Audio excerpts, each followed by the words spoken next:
Okay, are we on? Okay. Alright, so we are on Snowbreak again. This time it's not from a trailer. It's not an introduction, but we're doing a story mode. The other video I done was a live stream, and it did not go so well because there was a lot of lag, and I had to state this again, even though I stated it in the other video. There was a lot of lag in my live stream, even though when I was playing a game, there was no lag. So we're gonna do this in a different method. That's all. So, right now we're doing Maze of Darkness. You can tell I actually pulled Boo Boo. I have not started the main story yet, and that is why we're doing it right now. There is about 10, I think.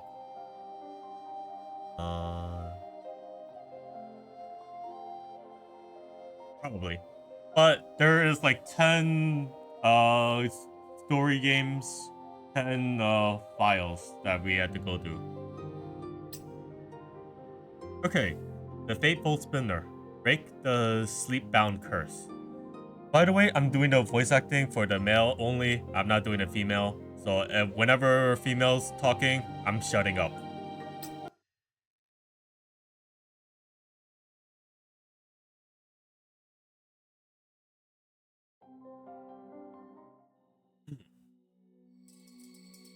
It was a deep into the night. The automatic doors in a mechanical... That was so stupid. I'm going this deep. I'm not even ready for voiceover. Whatever, I'm doing the voiceover regardless. The automated doors of the medical department slid open with a soft hiss. Reflected in the glass, I caught sight in my own face, weary and tingled with bitterness. If I were to walk around the base by daylight looking like this... yeah. Come on. The manifestation would surround me in seconds, fussily trying to smooth the weary lines from my brow. Despairdom at concerns, I rarely allowed this expression to surface. Only in these quiet, empty hours did I allow my fatigue to show.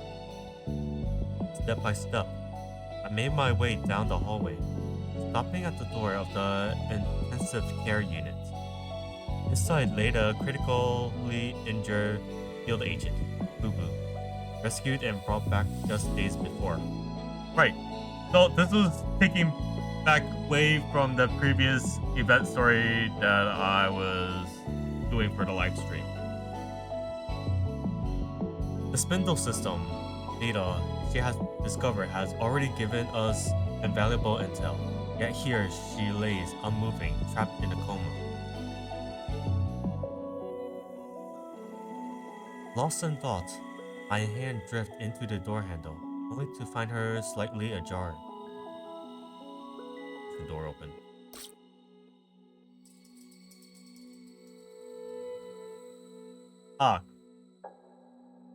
I already forgot my Greek alphabets.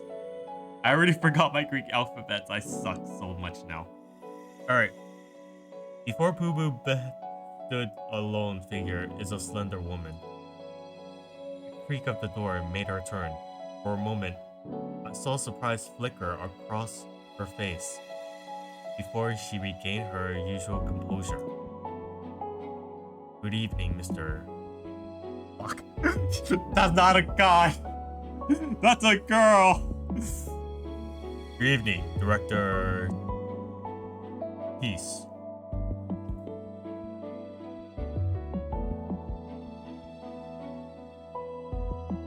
He arched an eyebrow, then glanced at the chair beside the bed, wordlessly inviting me to sit. No thanks, I could use a stretch. Shook my head, stepped closer, positioning myself beside her. the hospital bed lay Boo Boo. The respirator masked most of her features, but through it I could see the unnatural pallor of her skin.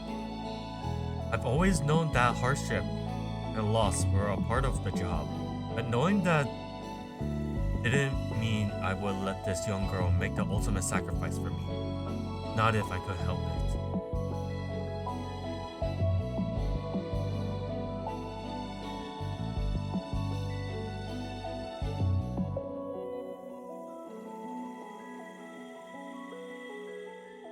It's up to me to save her. Seda. No, I'll just call it Seda. Seda spoke about Boo Boo's conditions in a calm, matter-of-fact tone, won home by recounting such stories too many times before.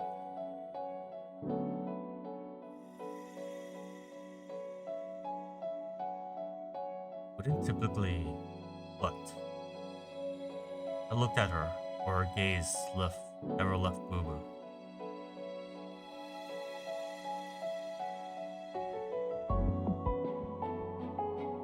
Then, what's holding you back? I have braced myself for many answers. Limited resources, the need for certain personnel, poor timing, but not hesitation. As she spoke, her sharp gaze turned my way.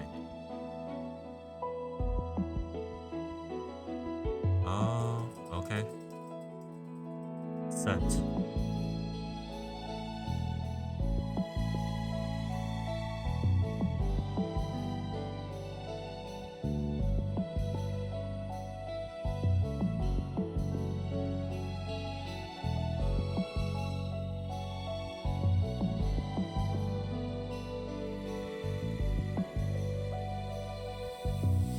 Okay, so she's gonna become an operative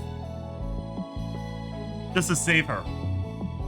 She will be our new operative that we've just pulled earlier. She laid it all out, passing the next move to me. If everything was so well prepared, her hesitation must have been hinting at something more complicated. If we know how to treat her body, then it's her consciousness that's the problem?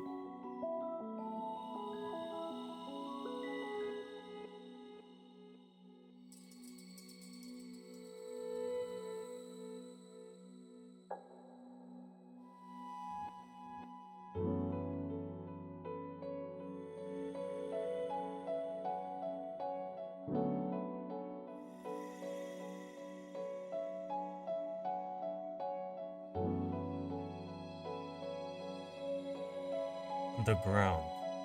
What's she doing there?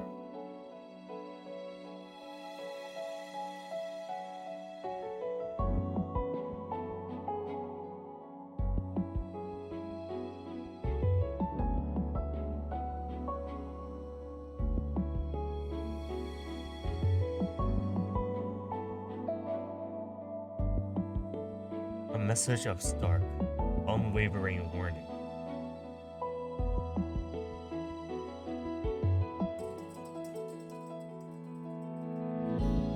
Calling for reinforcements at their first sign of leg leads, and when danger looms, he chose to face it all alone.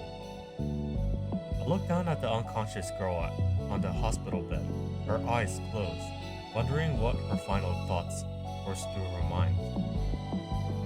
Brave girl. Zadal let out a soft sigh, accompanied by what sounds like a faint chuckle in my quiet remark. So funny.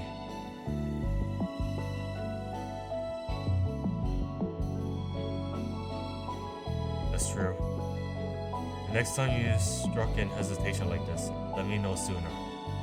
If we're going to save her, we'll bring back a healthy, capable manifestation, not just a sleeping beauty. Go ahead and have the medical team schedule the operation. I'll handle the issue regarding her consciousness. By the time I finished speaking, I already crossed the room to the door.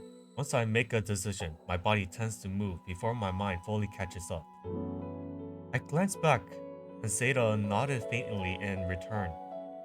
The sterile glow of the hospital lights lay across her face, casting shifting shadows that obscured her expression. For a moment, it looks like she may say something else, but I pushed that uncertainty aside and left slipping out of her sight.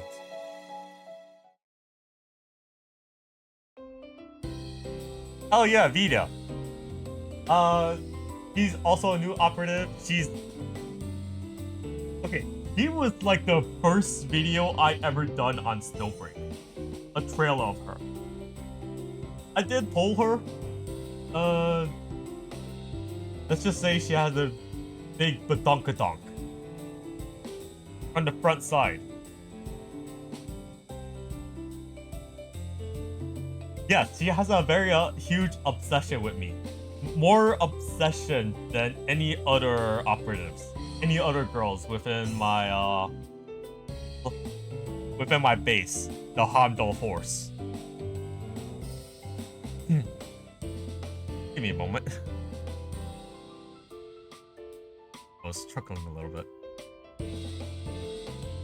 In the quiet of the morning, in the Yggdrasil base, a slightly off-key but cheerful tune echoed through the halls.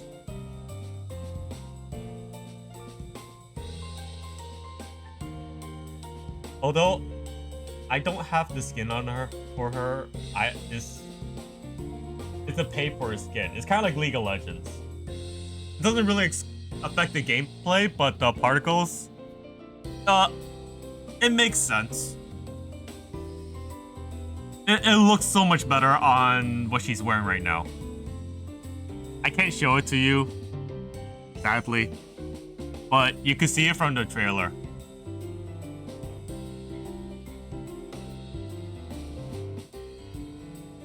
The cheerful singing briskly made her way to the command room and nudged the door open, only to freeze mid-verse.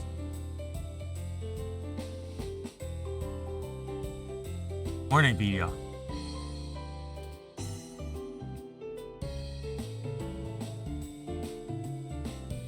Contrary to what Vidya has imagined, the command room was far from empty. Aw, I love Channel so much. She was the first girl I pulled from the banner. The other one, Kaya, I did not get her at that time. That's when I started playing the game. She was the first girl I got. But man, I really love her hairstyle.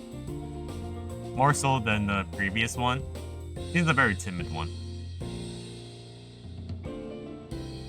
General mimic videos can prompt her tune.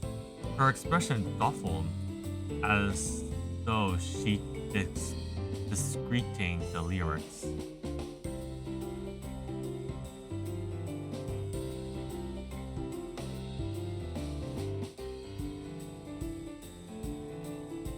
All that change. I'm looking at Sirius. She was looking fine for the 4-star one, but the 5-star one, they just made her boobs bigger.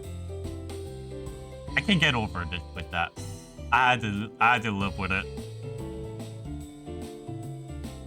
Ah, yes, the protagonist glasses.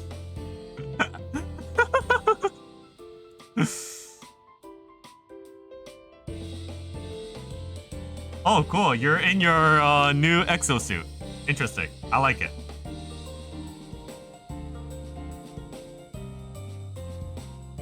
No, dumb. What do you think she is? Alright, Fridia. Let's stick to the agenda now that everyone's here.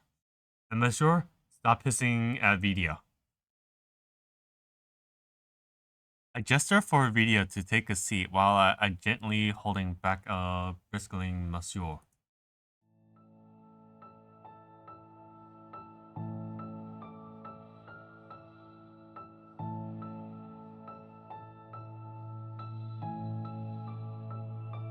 Using the holographic slides, Vidya quickly laid out the details of Boo Boo's conditions.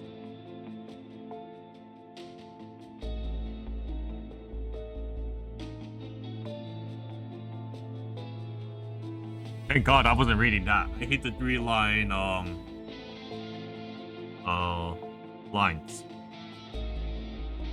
Specifically, the past as she remembers it, and that's something only I can do.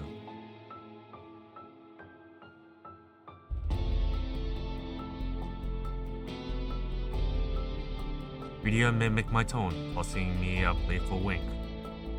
Exactly. The reason I gathered you all here is to achieve that goal. I'm going to enter Boo-Boo's consciousness and rewrite her perception of her own death.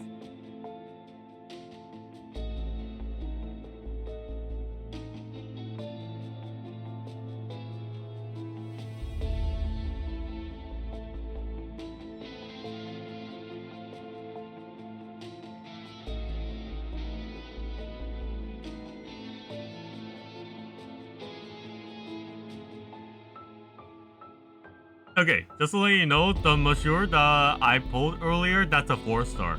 What she's wearing is a 5-star. I don't have her.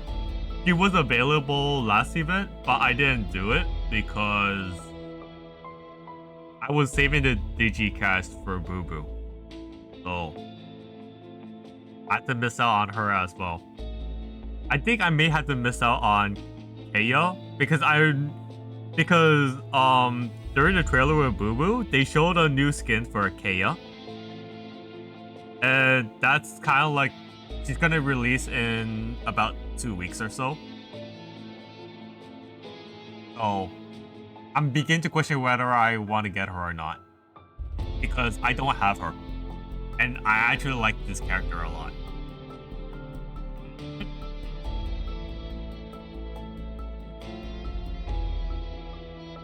Iris felt silent, then pulled out her terminal and quickly scrolled through some entries, as if reviewing recent notes of her memory. After a thoughtful pause, she turned her terminal screen towards me.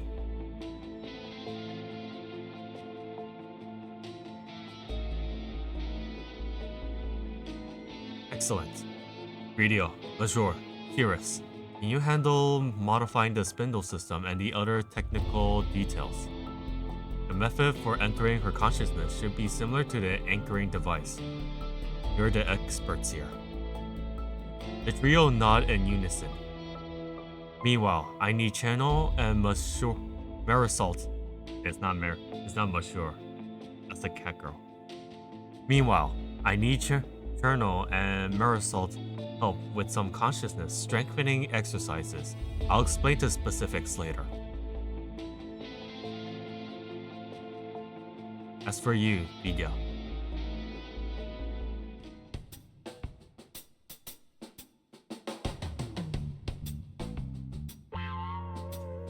I'm just letting the music play out. It's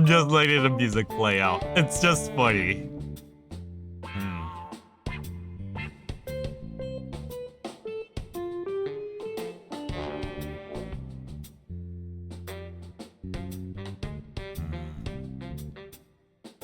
No, you're actually crucial to this plan. Not only does our success depends on you, but so does my safe return from the consciousness realm. Oh yeah, she has the strings that could be the power of the future in some way. I think she plays a crucial role.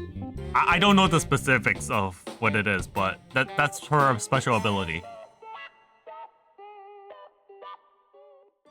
The command room has emptied out, only leaving Rydia and me. Just the two of us, as promised, right? She hummed softly in response, leaning in a bit closer. Oh yeah, this is a soundtrack of the event homepage of Rydia.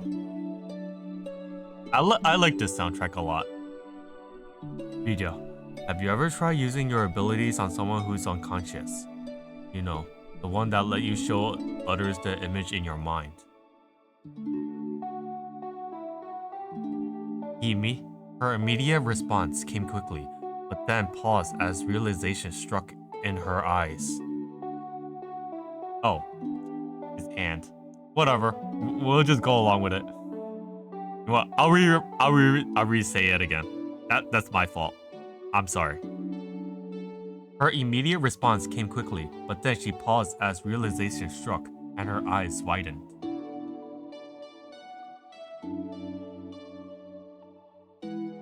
I want to understand the limits of your ability.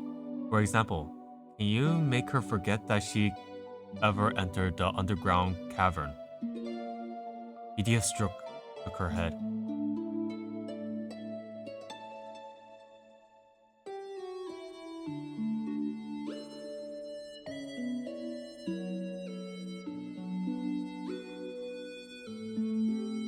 That's what I figured. No shortcuts then. What about emotions or feelings? Like, can you influence her willpower?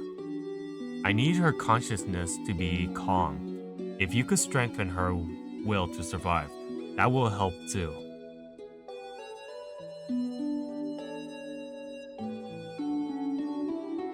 Good. All the influence we need on Boo Boo. Next, let's talk about my part.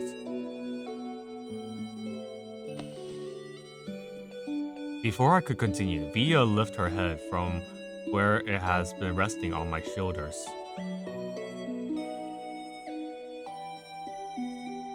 Why not?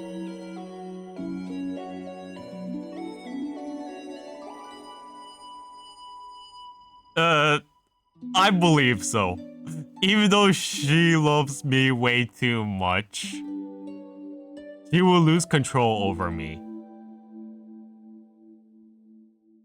There's no doubt about it. Resist what?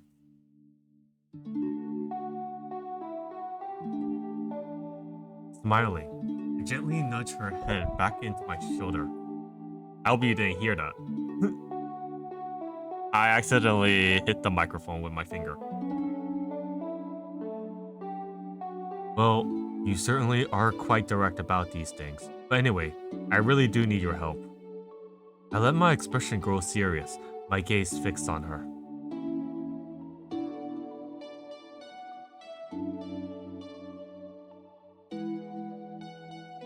I need you to leave me a tether to reality. Before Vidya could fully regain her register of my words, I pull her into my arms, pressing my lips against hers. I love it. That's very adorable. Oh my god.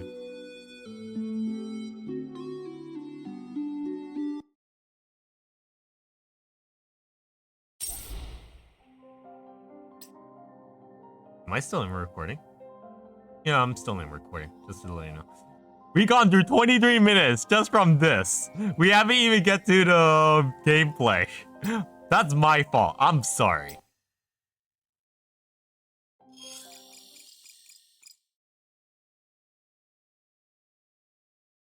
Three days later, I lay flat inside the treatment pod in the medical bay, giving a small nod to Frida, who is monitoring me from the other side of the camera feed. Glancing to my left, I saw Boo Boo in a neighboring pod. She has just undergone a neurotropic nerves transplant, and her complexion looks significantly better than it has a few days ago. Still, I knew that her body remained an empty shell without her awakening consciousness. If we could bring her back, all our efforts would be for nothing.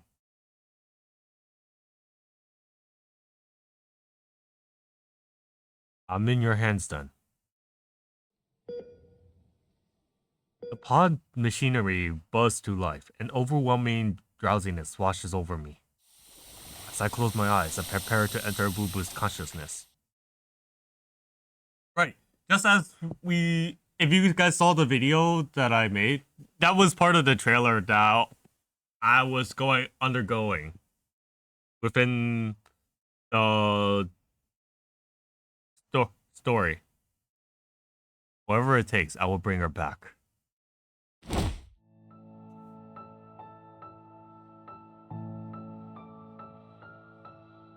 First thing I heard was a muffling groan. Before I could pinpoint its source, a chilling sensation swept across my neck and sent me hurtling through the air. The word spun violently until the back of my head slammed into something hard. Stone, perhaps. A chaotic rotation ended in a brutal jolt. Just before my consciousness slipped away, my vision filled with sea of red, and amidst it, I glimpsed the frail figure of a young girl.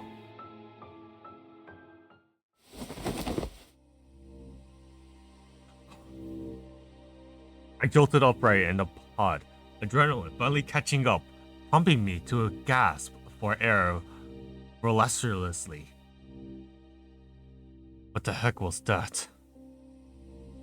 Confusion, fear, and the relief of narrowly escaping death colliding in my thoughts, leaving me momentarily disoriented.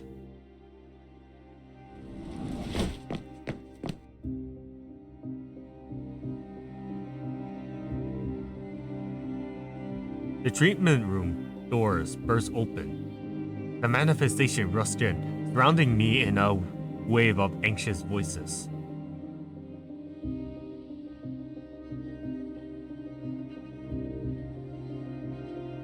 I reached out, cupping Fredia's tense, palm, pale face, and shook my head. Calm down. Let me catch my breath first. Bruh, yeah. Fredia took a deep breath, her cheeks flushing as she tried to steadily steady herself. The others fell silent, waiting. First, I need to confirm. How long was I inside Boo Boo's consciousness? Wow. I see. It seems we misunderstood something from the start. Boo Boo hasn't given me any time to save her. Her memory has frozen at the exact moment she was struck down. As Arcadia would put it, this is basically soft locking yourself by saving in a no-win dungeon.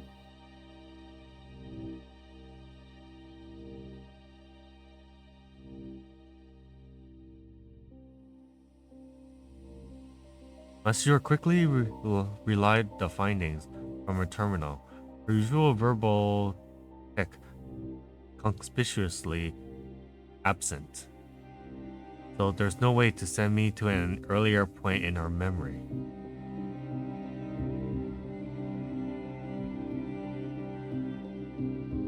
Pressing my fingertips against my throbbing temples, I let out a long breath.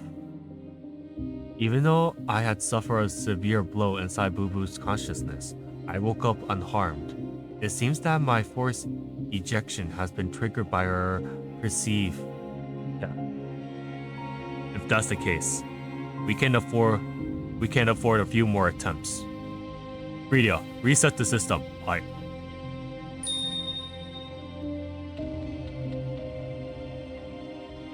I can't get over Marisol. Marisol is also so freaking cute as well.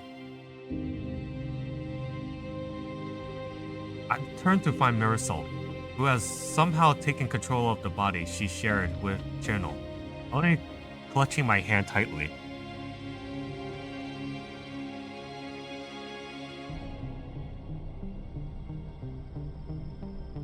Even when Marisol wasn't in control, she could sense my presence. For her to step forward like this felt more like an attempt to relay everyone else behind her.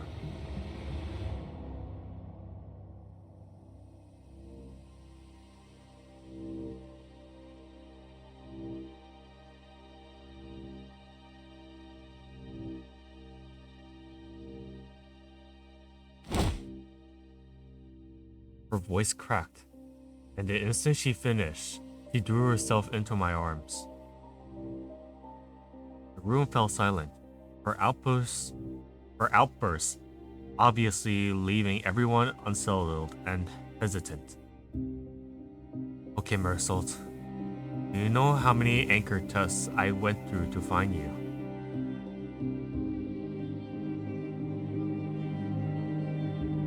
It's like I've done this once once every week in a year. And I promise you, I won't go beyond that number.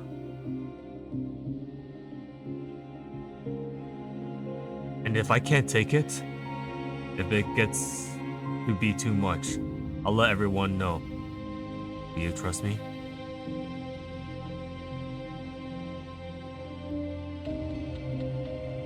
Aw, I love her smile. The voice in her arm shifted back to Channel's softer tone. It seems Marisol has conceded. But let's proceed. This time, let's have the consciousness monitor focus on my perception. I need to see exactly what attacked Boo Boo.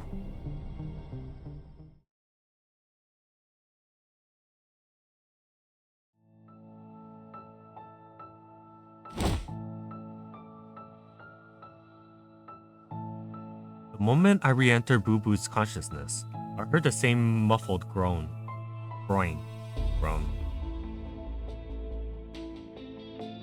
But this time, I was ready. I pinpointed sound sources and shoved it in that direction without hesitation, pushing Boo Boo out of harm's way. An instant later, a massive force struck me, sending me flying, just like before. The world spun. The pain flared at the back of my skull, but this time, I wasn't instantly ejected from Boo Boo's mind. Because it was the girl who lain in the pool of blood before now sat on the ground, her wide eyes filled with disbelief. I knew it. As long as she's alive, this space can hold itself together. Relief barely registered before my consciousness snapped like a severed dread.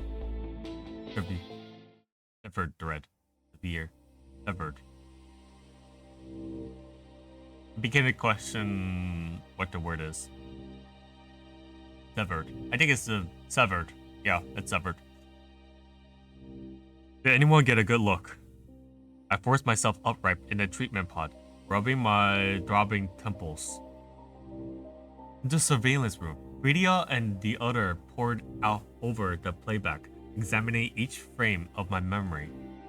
Minutes later, they entered the medical bay, each wearing the same puzzled expression.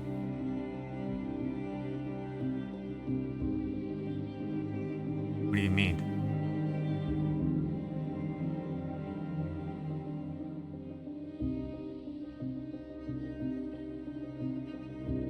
Are you saying she was severely injured by something unreal?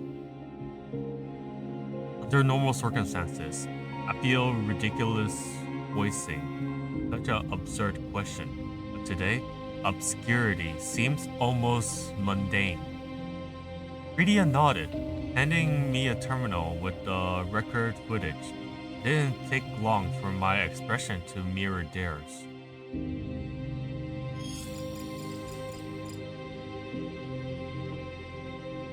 In the playback, I shoved Boo Boo out of the shadow path, just before it slammed into me, sending me flying. But then,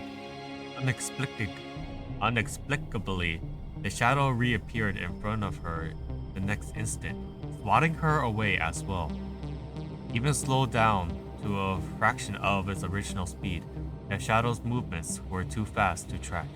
It formed an indecipherable blur.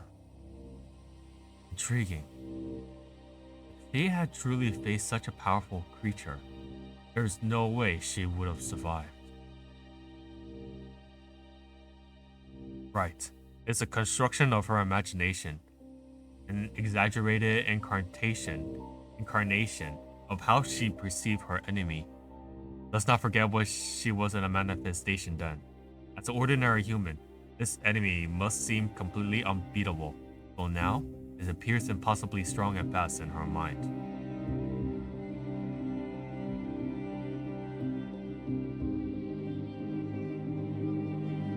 Which means my job is to take down this invisible enemy right before the moment she dies.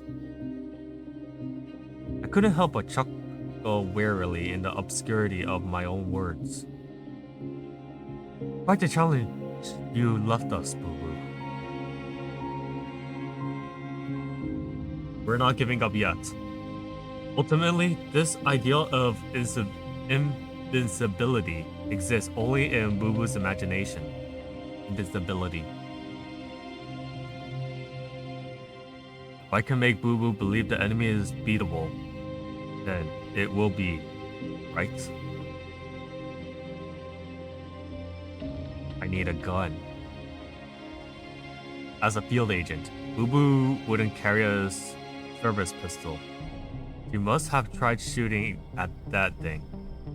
Even if the bullets didn't hurt it, she should still recognize the sound of gunfire. The gun doesn't have to kill the shadow. It just needs to let her know that someone is there to save her.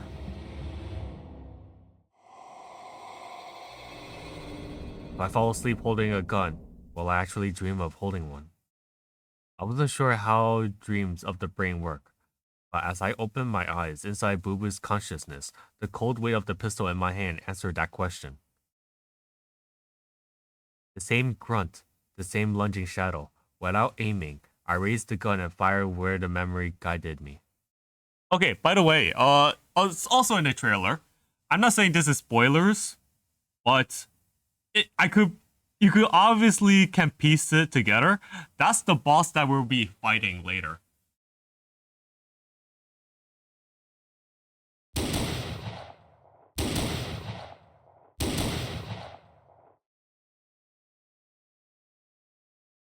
I'm not making that noise.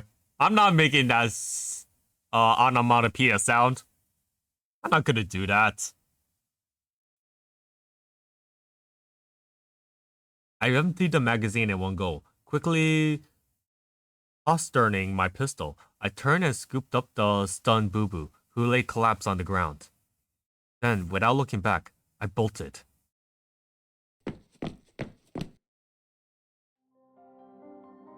Only when silence settled behind me did I dare slow down. The underground cavern was treacherous. Winding paths. Damn. That was... Winding paths riddled my jagged edges, and pits that seemed to link together in a complex maze. I followed my instincts blindly, and when I finally stopped, I realized I have no idea where I ended up. Oh. Since the last event, there wasn't really voice actors doing it because they had a very short time to rewrite the story. I think we might have the voice actor or Boo-Boo voicing it at the end of the story event. Boo-Boo has passed out in my arms long ago. After her earlier injuries and the shadow attack, she was barely holding on. I found a small clearing and gently settled her down, letting her lean against me as I sat beside her. Because of the consciousness link, I couldn't stray too far from her. With her unable to speak, my attention drifted to our surroundings. There was no doubt we were far beneath the surface, compared to the dry, searing heat above. This place was eerie, quiet, and damp. Shaft the light filters down from the narrow opening high above. They were far out of reach. Beyond that, darkness cloaked most of the space, yet shattered glimmers from glowing minerals and bioluminescence plants hinted at the cavern's vastness. It was otherworldly. Who has thought such a subterranean ecosystem lay hidden beneath Beijing's barren landscape? As we fled, I noticed signs of humans' excavation. Boo-Boo must have learned something unusual about this underground world that drove her to risk entering here. Lost in thought, I suddenly felt a faint movement beside me.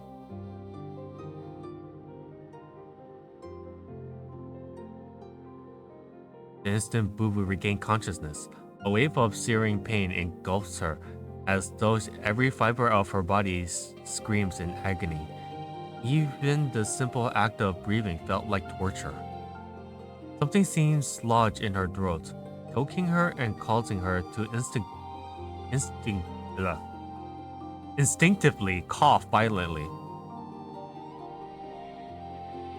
Air finally flooded her lungs, shocked her system like a sudden jolt of electricity. She jerked upright.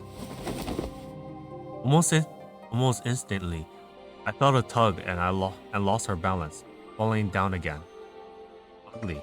What she landed on wasn't the cold, hard ground, but something firm and invitingly warm. Her eyes fluttered open.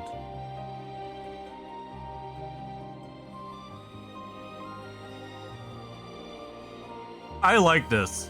I like this art style. It looks really nice. Our eyes met, and her groggy groan turned into a bewildering exclamation.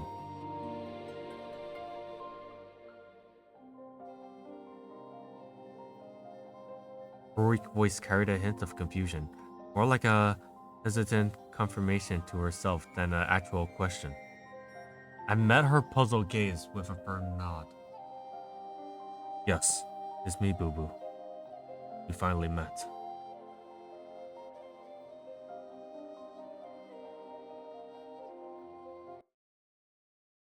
Oh, I love how the eye shifted just from that. Now we're getting to the gameplay. Can I add someone? I can, but this is her story right now.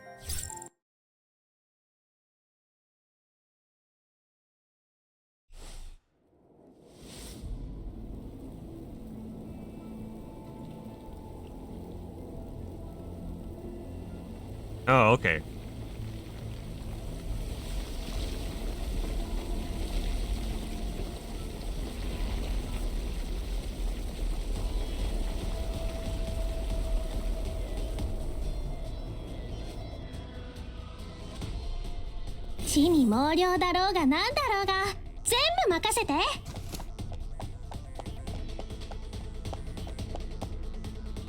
Yep, just as I thought.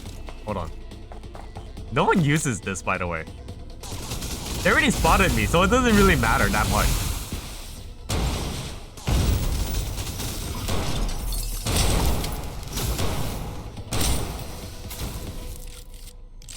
Although it does help, so.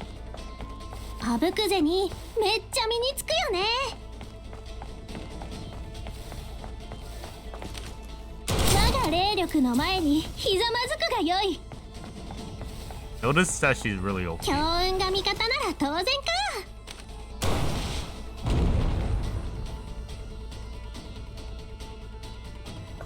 This feels like God of War to me as well. It's like, oh, it shows me something.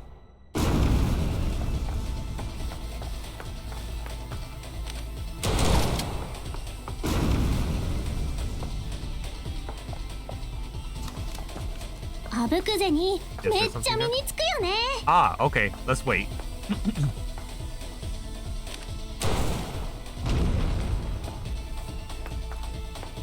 And I was too quick.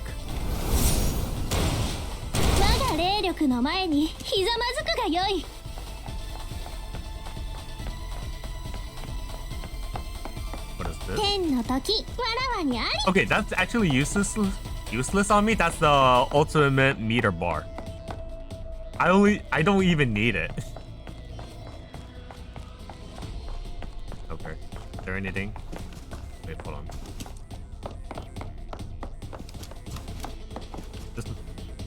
You can't jump properly. Every character is like that. The jumping system is not that great.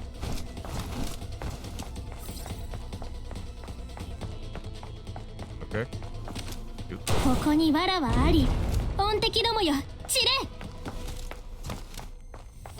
Oh, okay. I think I'm supposed to shoot this right after when they come over. Or, you know what? I'll spoil you guys.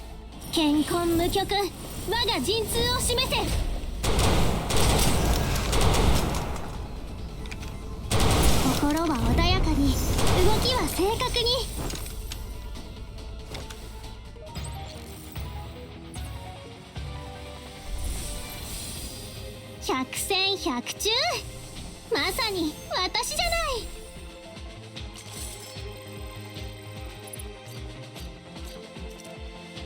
All right.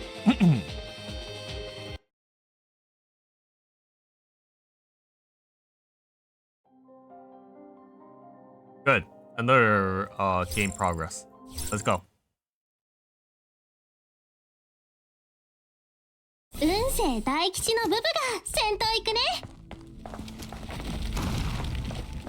Okay, sure, why not? 天の時に地の利、そして分析員と私。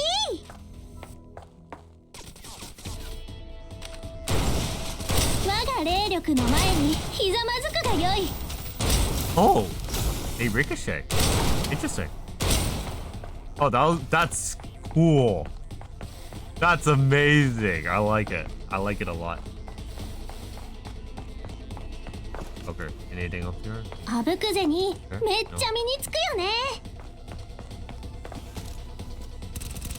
ここに藁はあり、 Right 本 over 的ども here. よ、知れ。 Get 心 over は here. 穏やかに、動きは正確に。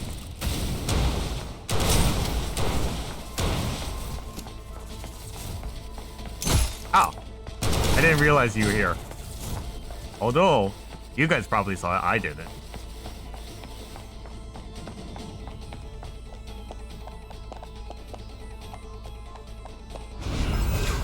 Okay, 25 enemies. Let's see.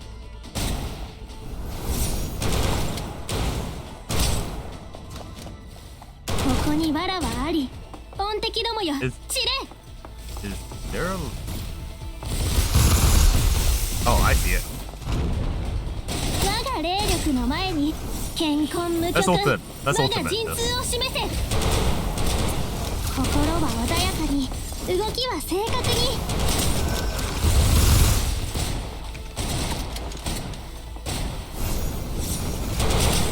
敵あぶくぜにめっちゃ身につくよね。 You can tell it's very fun. You could tell she's very fun to play.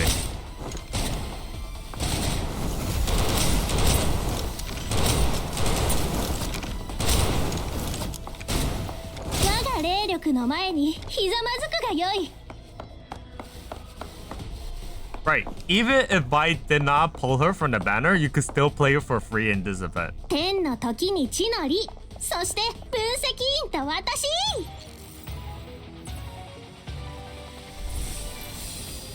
へへん、この勝ち、占い通りの結果ね。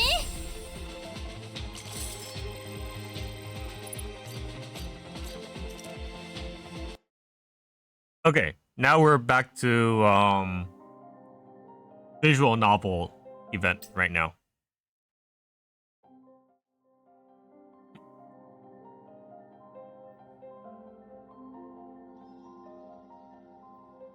Wait, I don't remember there's a handcuff here. Although it was in the trailer, but yeah, I don't remember a handcuff. Is that my leg? That's probably my leg. Oh, damn. In the dim cavern lights, her upper body was dapped awake awkwardly towards over mine. Her left hand and her right were joined by a pair of handcuffs, a cause of earlier tumble onto mine, where she tried to sit up. Unfortunately, I couldn't give her a straightforward answer about the handcuffs. They weren't supposed to exist in her memory. In truth, they were a manifestation of a link between our consciousness, an anchor to keep me from being forcibly ejected by her mind defense mechanism. Ah, okay. That makes a lot of sense then. Take a breath, boo-boo. Let's calm down. Coupling myself up on one arm, I gently help her sit upright.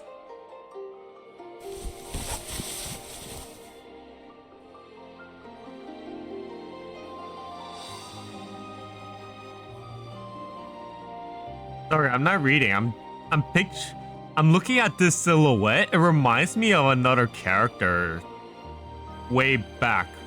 She's not a future operative. She's more like a idol. This is what I'm looking at right now. It's like the same silhouette that I'm looking at. Maybe she has smaller chest size, but I'm just looking at that. Sorry about that. Anyway, I happened to be nearby on a mission where your distress signal came through. I brought the Heimdall forces to back you up. We split up. I guess I got lucky. I found you right after I entered this cavern. She nodded, her expression distinct, though a flicker of suspicion crossed her face. Before I could say anything, she suddenly lunged forward, her elbow arched deeply towards my jaw. Ow. Even if she were in peak condition, her reflexes and strength would fall well short of mine. But in her current state, her strike, though fiercely, was easy for me to handle.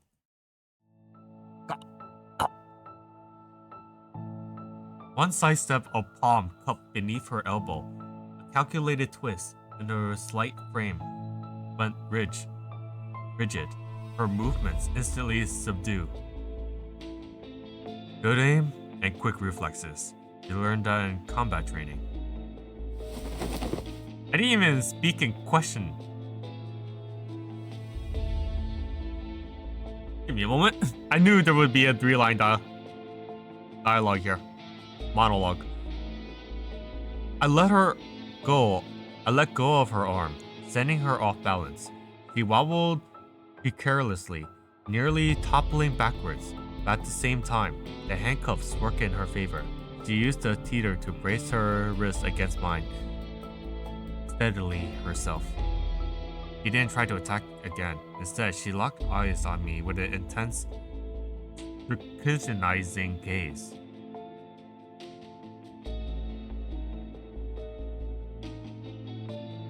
And what do the rumors say?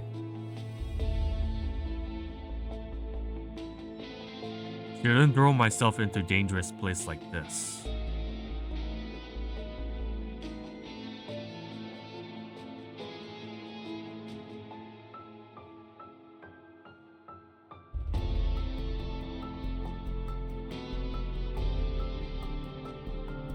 She rattled off her thoughts in a single breath, then let out a sheepish chuckle.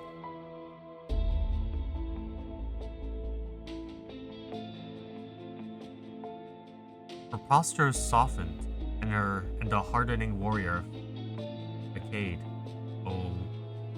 facade fell away, revealing just a young girl beneath it all. Still, what was with the Geomancer title she kept throwing around?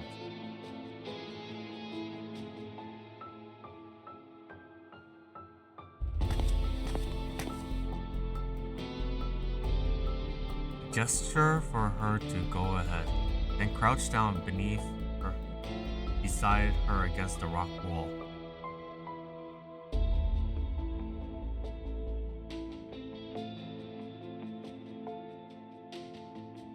She rubbed her ankle, rolled her neck from side to side, trying to ease the tension.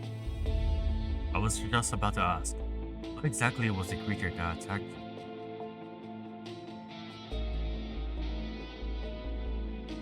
Sui.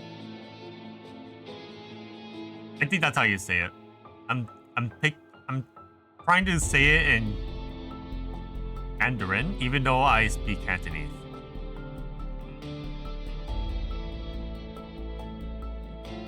Sui. No, I'm speaking Cantonese. Whatever. She said it completely straight face, then fell silent, as if expecting me to dig deeper. If we're talking about demons, I've seen my share.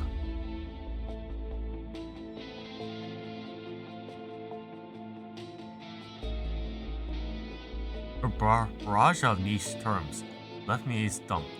I raised a hand, signaling her to slow down before she could veer even further off track. Hold on, let's dial it back. What exactly is Yes, wait. Is this some kind of a beast? A titan? Or a drone?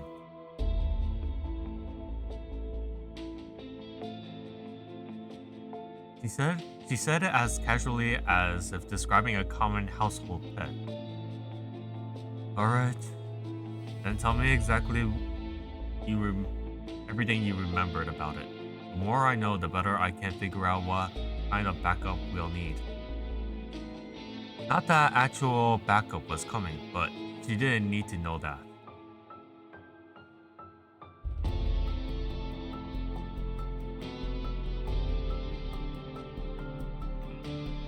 So she didn't know if bullets could hurt it or not. When you were down, you didn't fire. Did it take your weapon? She reached out for her waist and handed me a pistol.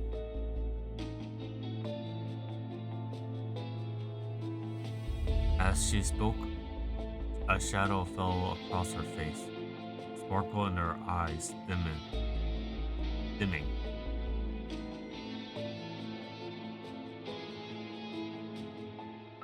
You're safe now. You won't need that option anymore.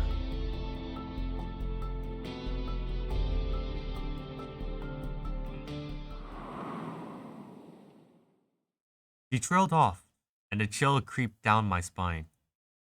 A gun instinct told me we were being watched. It wasn't scientific, but it had saved my life too, many times to ignore. Without hesitation, I yanked Boo Boo's arm, pulling us both aside. A moment later, a razor-sharp gust of wind sliced through the spot we just occupied. Damn it. How did it find us? Even if I wondered, I knew it was too late.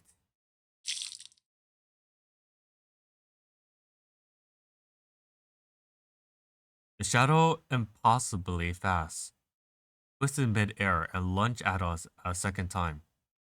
This time, even though I saw it coming, there was no time to react. In a blink, a claw torn into both of us before we could scream. Blood sprayed.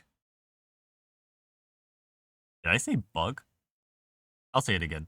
Blood sprayed. Maybe I was growing numb to dying, because when I woke again, there was no sharp discomfort. Sitting up, I turned to check on Boo Boo. She looked exactly as before. I couldn't tell if that was good or bad. Before, I couldn't make sense of it all. Rita pushed open the door and walked in. From across the room, she raised 2 fingers in the air. 2 fingers. 2 pieces of good news? 2 bad ones? Was it just a random gesture? I watched, puzzled, as she came closer.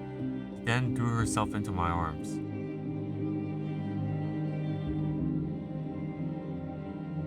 Alright, let's start with the good news.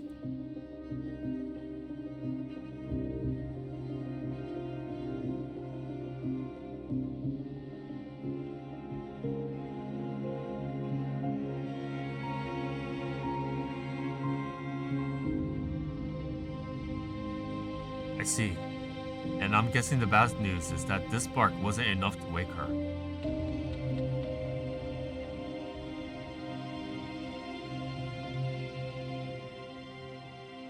You'll always know how to lift my spirits, Professor Fredio.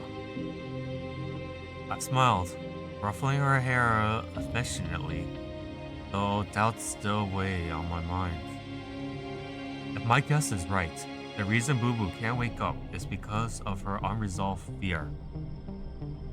We need to do more than save her physically. We need to help her confront the shadow creature and defeat it. Or maybe we could find a way out the cavern and convince her consciousness she's finally safe. She handed me her terminal.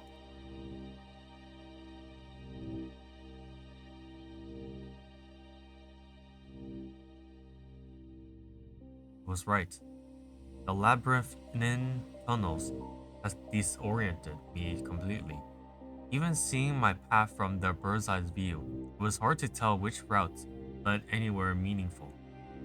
Since the spindle system data was gathered through Boo Boo's perceptive, we don't have a full map of the cavern. Still, finding a way out of seems like our best bet for now. Before we figure out how to defeat the creature directly, let's focus on escape. I nodded at Fredia and settled back into the treatment pod. Just as the hatch began to close, a lingering thought struck me. I called out before Fredia left the room. Professor Fredia, could you ask someone in the resource department to bring in the whiteboard and some markers? Yes, I need this. I need it soon. I'll need it soon.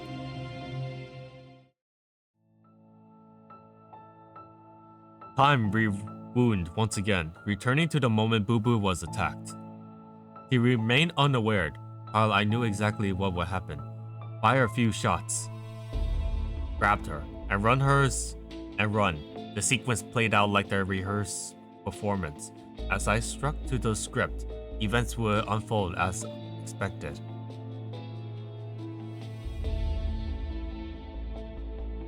In the dim cavern light, her upper body was draped awkwardly over me. I'm afraid we have to keep moving. Geomancer Boo Boo would talk along the way. I helped her up and support her as we started walking. From the past experience, staying put too long would only allow the creature to capture us. So even without a clear destination, we have no choice but to keep moving. Of course I know you. I came here to rescue you. I know you have questions about me, why I'm here, and these handcuffs. Let me explain. I happened to be nearby on a mission where your distress signal came through. I brought the Heimdall forces in to back you up, and we split up. Guess I got lucky and found you as soon as I entered this cavern. This part of the story didn't need changing. There wasn't a better explanation anyway. As for the handcuffs, they're a new prototype, a power amplifier for the manifestations. He stopped abruptly, staring at me wide-eyed. I was about to say wide-opened.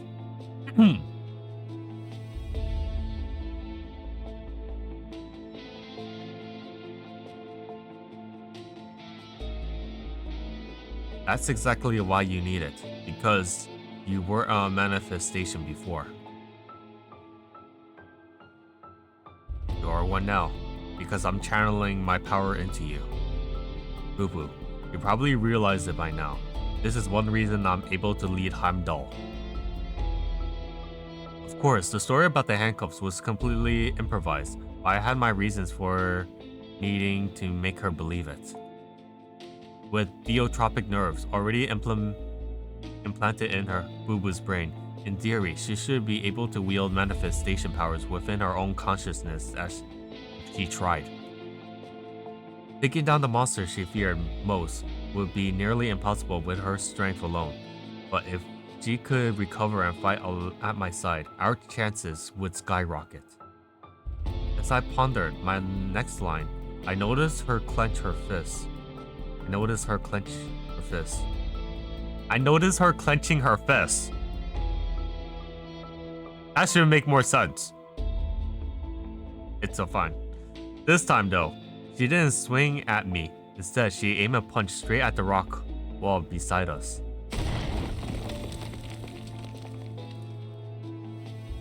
The impact echoed through the cavern, sending dust and debris cascading down.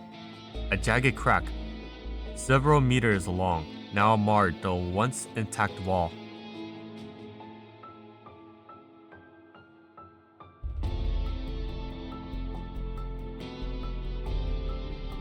Still in disbelief, she stared at her hand, fingers flexing as if testing their integrity. Finding no harm done, she thrusted her fist in front of my face, eyes wide with astonishment.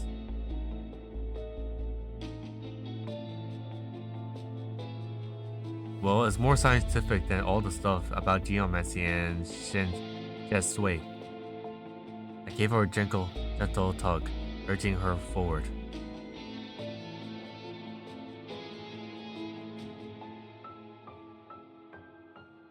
Why do I feel like the rumors about me are getting more ridiculous by the day?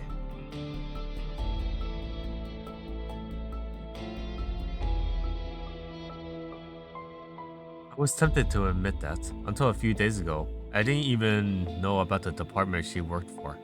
But seeing the bright excitement in her eyes, I kept that to myself. Speaking of which, you sent out a warning telling everyone to stay away, right?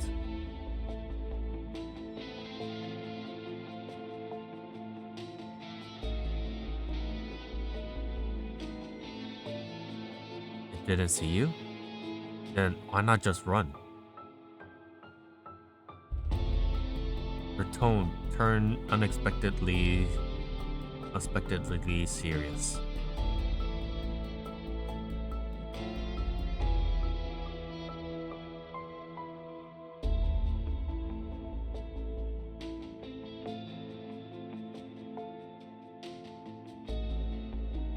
What's a shame?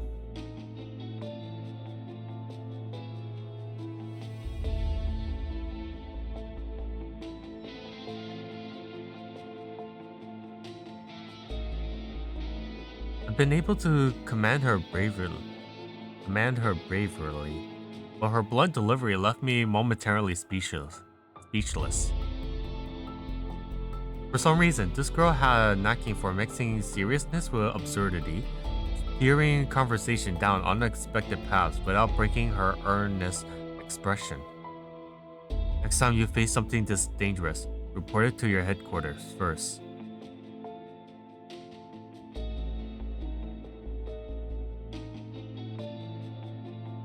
Her cheery grin somehow brought to her mind unconscious, battered form into the hospital bed.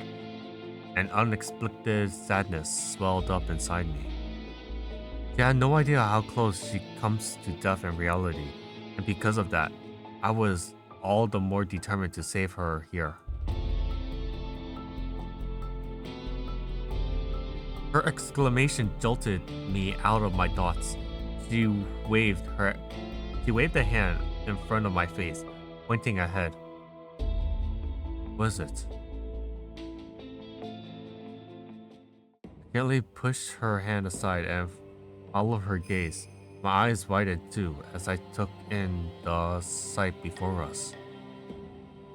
Somehow, without realizing it, Boo Boo and I had stumbled into a strange underground hall.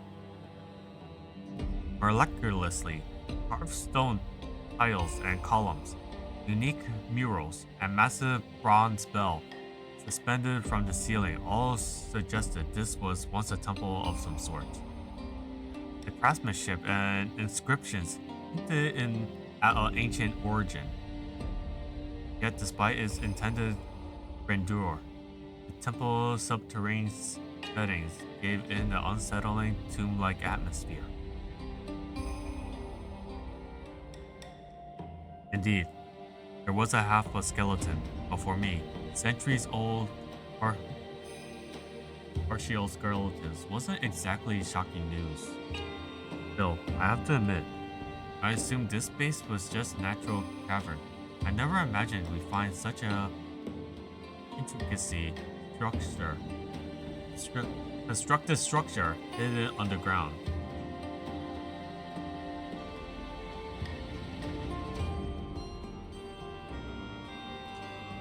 I heard her mumble to herself. Before I could respond, her attention shifted to my nearby stone wall. Were those inscriptions?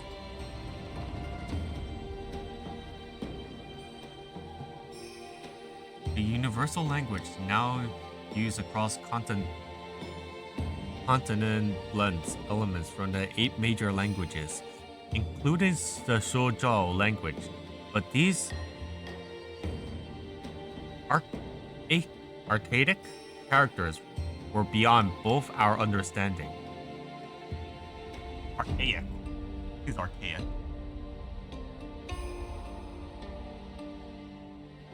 She sighed, placing her fingertips over the carvings as if trying to commit their textures to memory. Come on, let's keep moving. Be more prepared next time.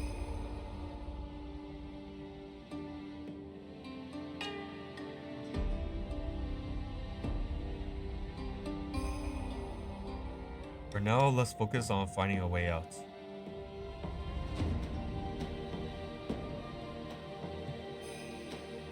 I clamped a hand over her mouth before she could finish. In mental space, I suspected her thoughts might influence the monster's appearance, just like before.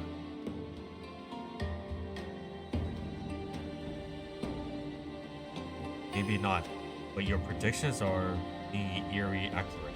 Let's not take any chances.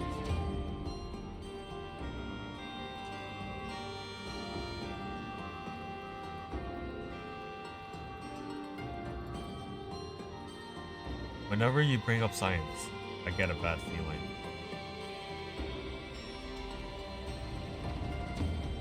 Schrodinger's cat! This is Schrodinger's cat!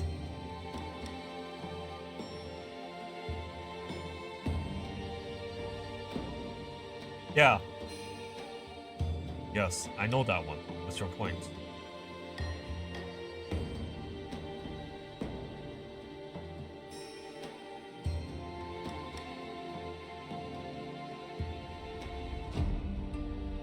Well.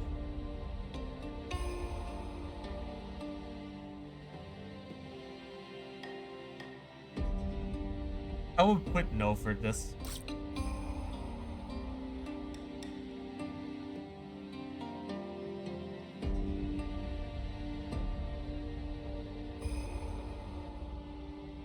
Boo-Boo leaned casually against the brick wall, giving me a wink. Something about her argument fell off, but her confidence left me momentarily speechless. Wait, the wall she's leaning against just sink inward? Faint, strange odor reached my nose. A heartbeat later, both Boo-Boo and I collapsed. Never thought I had to worry about dying from anything other than being chased down by a monster. Even though I knew it all in my head, I couldn't shake the phantom's thing of poison gas in my lungs. I let out a few dry coughs, almost involuntarily.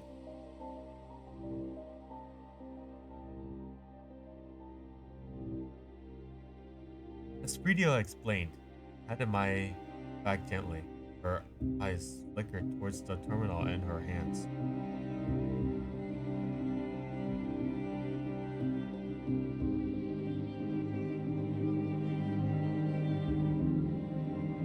Fantastic, Fredia. You're a lifesaver. I took the marker from Fredia and started writing notes on the whiteboard.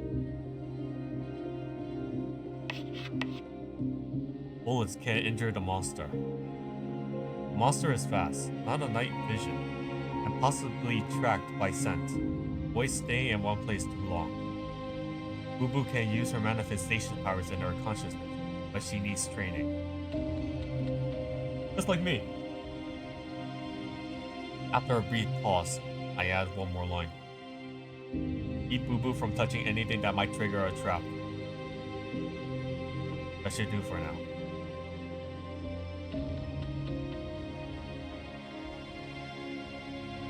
Think of it as a cheat sheet or a walkthrough. Since we have a luxury of trial and error, we might as well record what we learned. Speaking of which, there's something else I need your help with.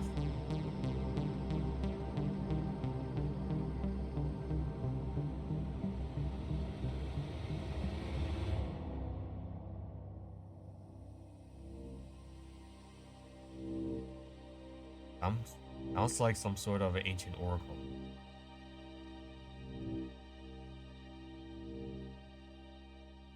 Video. You remember those newly built statues we saw above ground?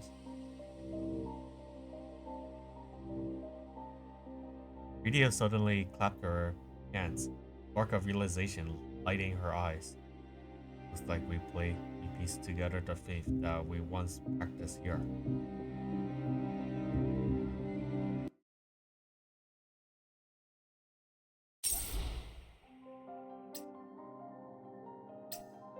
Now we're on to the gameplay again.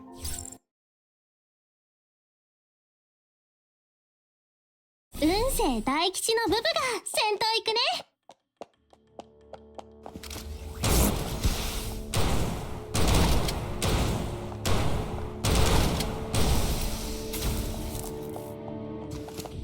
Abukuze ni meccha mi ni tsuku yo ne.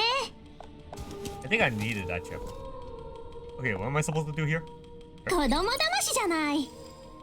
天の時に地の利、そして分析員と Okay, 私。 interesting. Puzzle mechanism. After using the chip to activate the mechanism, the blue device of the mechanism will emit an energy beam. Use the mechanism to change the orientation of the mechanism, thus changing the direction of the energy beam. Ah, okay. I like these puzzles. It's cool. Alright. Right.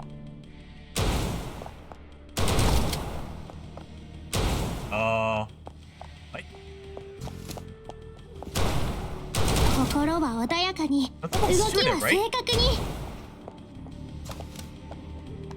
It says I'm supposed to shoot it.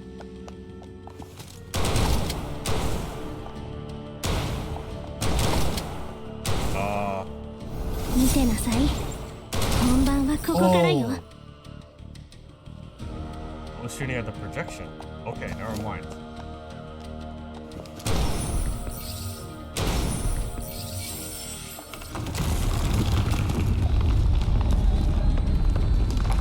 I guess I wasn't looking at the picture properly. Okay, so I need to find another chip. Perhaps. Yeah, I think I'm supposed to find another chip.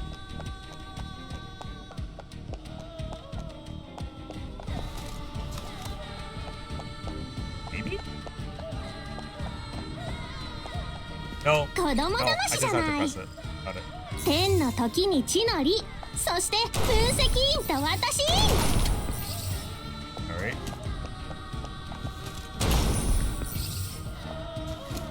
These two connect. I think these layers can kill me because I'm too short.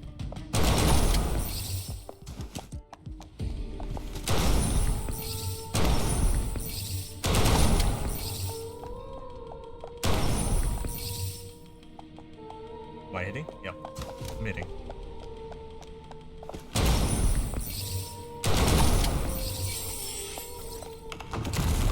Wait, what about this one? I think I cheated. I don't know. 当たるも発見、当たらぬも発見。心は穏やかに、動きは正確に。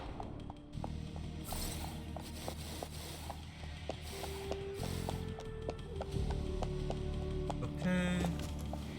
子供騙しじゃない。 This. And no. 強運が味方なら当然か。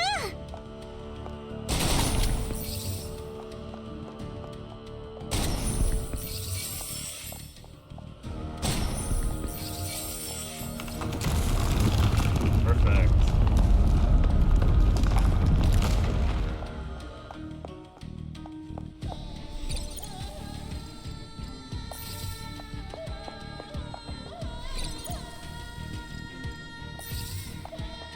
Alright. This is already connecting, so I don't have to worry about that.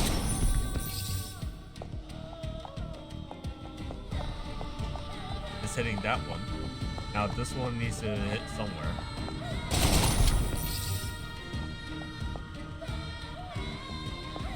Oh. That's odd.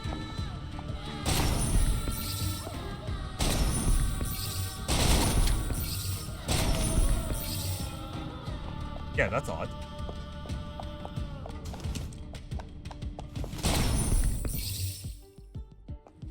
心は穏やかに、動きは正確に。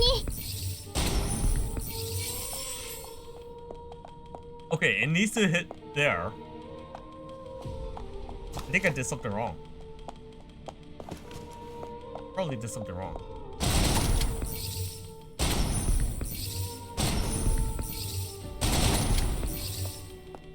Well, how do I get it How do I move it? Okay.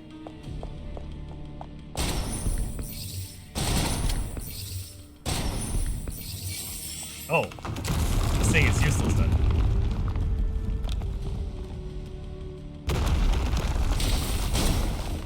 健康無極我が陣痛を示せ。心は穏やかに動きは正確に。当たるも八卦当たらぬも八卦。 I'm so good.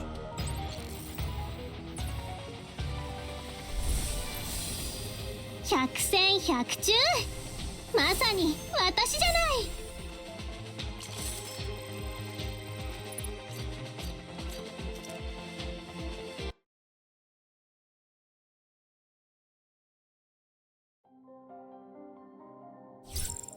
Nice. 地味猛量だろうがなんだろうが全部任せて。 I do like some of these puzzles. What the hell? Oh! 我が霊力の前にひざまずくがよい。 Okay. ブブより分析員現場に汚れ確認。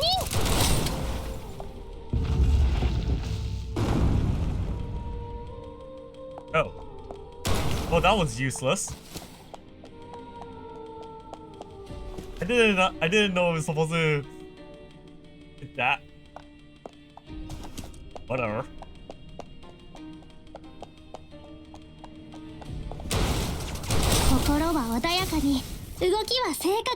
I love the ricochet, it's really cool.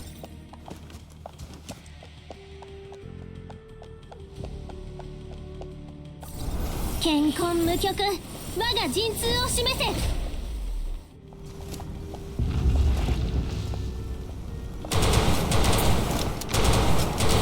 急いでるようだったし仕方ないか。強運が味方なら当然か。 Yeah, it's a good thing the pillar is now long enough to hit there as well. Stone tablet. 我が霊力の前にひざまずくがよい。 My body looks like it's distorted. Oh, okay.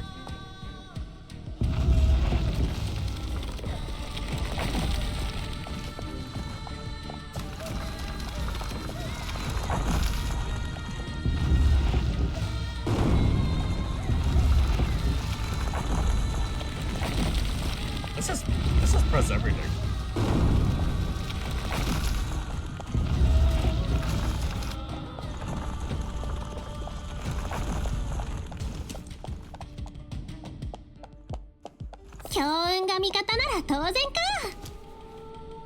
Okay.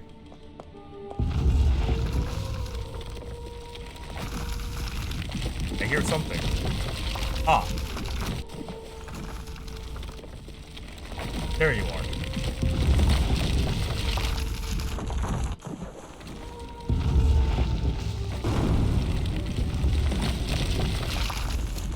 I'm just gonna play around with these panels. Oh, damn! Okay. I shouldn't be doing that.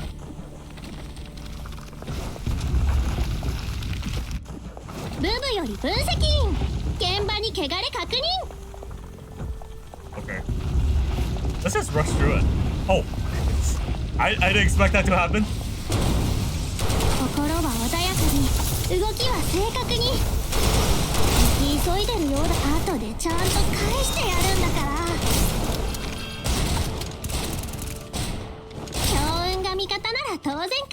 Okay, I would have died from there.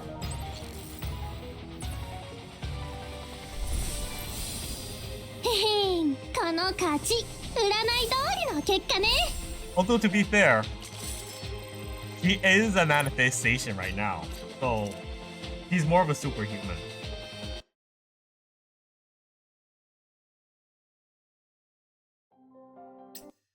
Twists and turns. I should have read it, but it's fine. Back in my younger days, reaching a fantasy story. Oh, I can't read this fast. I can't.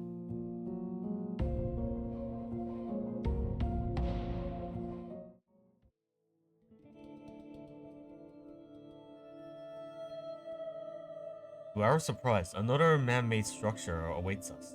Unlike the ancient temple behind, this is clearly a mine for a more recent era. Though a recent might be a stretch. The iron tracks and mine carts were rusted, yet the tunnel hanging lights still glowing faintly.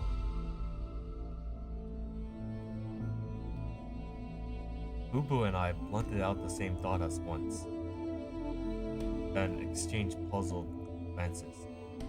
Remember hearing about a mining operation, but it was abandoned years ago.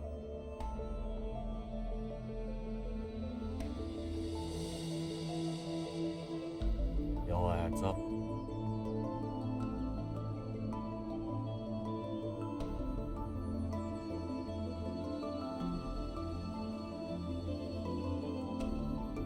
He was right. The mine ahead looks like a far more complex than the natural cavern. Since it was abandoned long ago, many tunnels probably lead nowhere. Guess we'll have to trust our instincts this time.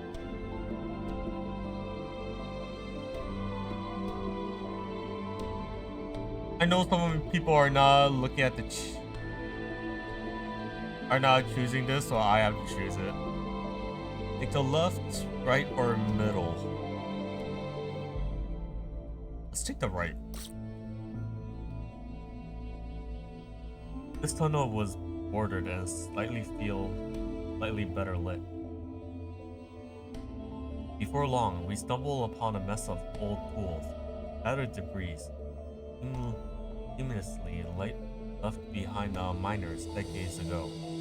Reaching a small clearing, I kneed down and brushed the dust off the protrusion of the ground. Turns out to be an iron chest, partially buried. Give me a hand here, boo-boo.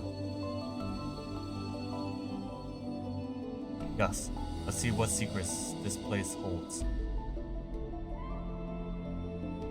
As expected, the carelessly discarded chest was unlocked. And predictably, it didn't contain any valuable items.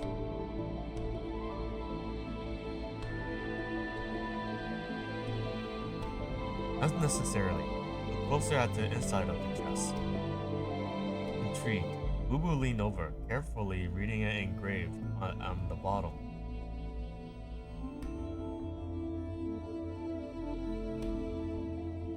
I didn't answer immediately. Instead, I bent down and picked up the can she tossed this aside. The label has made it beyond recognition. Yeah, it's not recognition, it's recognition. I could just make out it was just a produce, sometimes last century.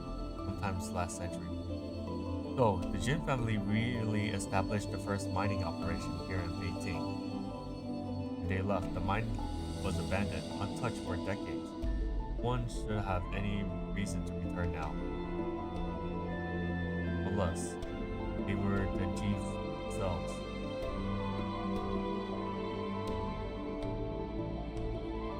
Okay, do you know if there are mines or other similar operations around Beijing?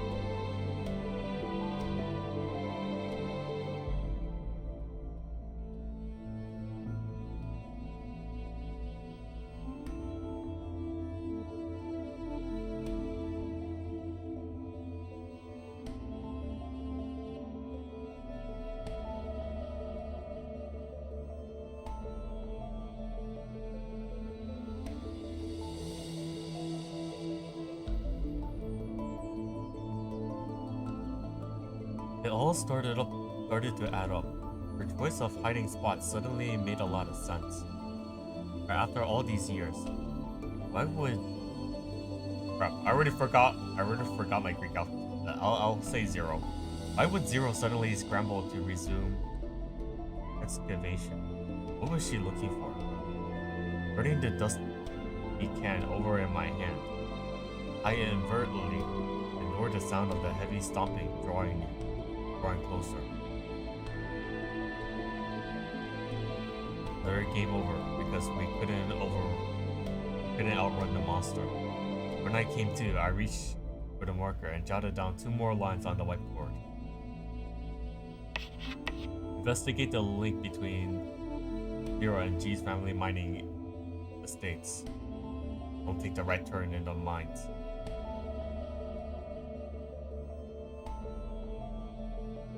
Ah, okay. Interesting. Alright. Let's take the middle.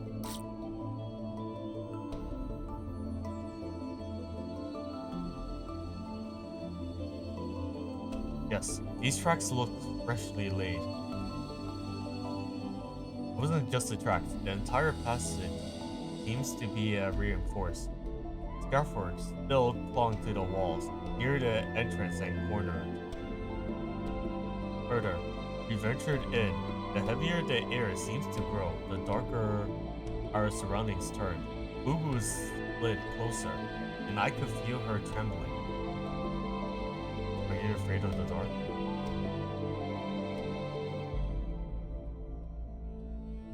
Her voice was trembling just as violently as her hand. A torch in the mine? Do you have any idea how dangerous that is? What if there's explosive gas? Flicked her forehead gently. We're nearing the end of the tunnel. We approached slowly and cautiously, the dim lighting finally revealing what lays ahead. Stacks of creek, all shapes and sizes, packed tightly into the space, each filled with guns, ammunition, and explosives. Good thing we didn't go with your torch idea. I bent down and picked up one of the firearms.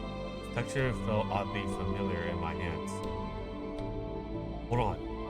This is company equipment. I handed the gun to Boo.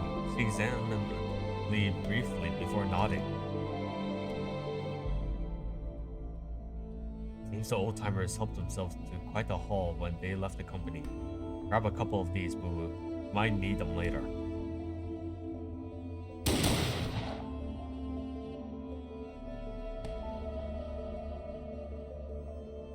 What kind of genius will have an accidental discharge in a inhalation teapot?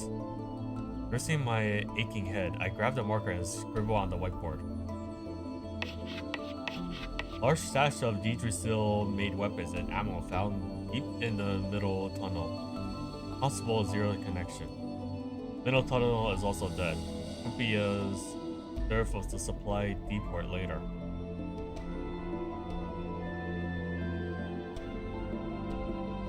Ah, okay. So it should be the left tunnel.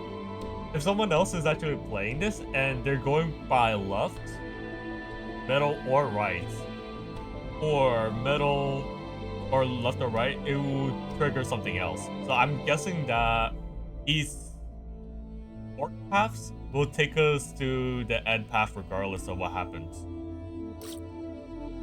That's my assumption. I don't know. The deeper we went, the dimmering our surroundings became. Boo-Boo, about these mines, did the locals ever mention what kind of ores was extracted here?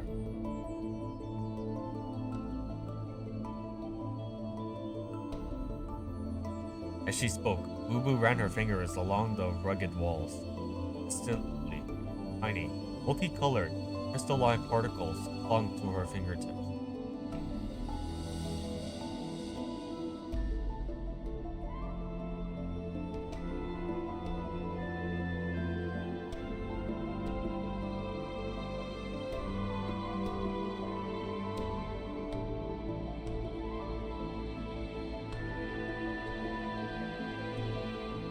If that were true,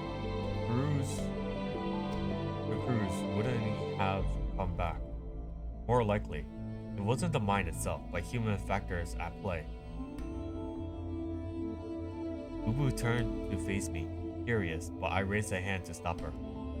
Ahead, a chaotic heap of rumble completely blocked the passage, a dead end. Skeptical, she stepped forward and hesitantly tapped the debris with her fingertip. The moment she touched the stone, she recoiled as if burned. Alright, let's head back.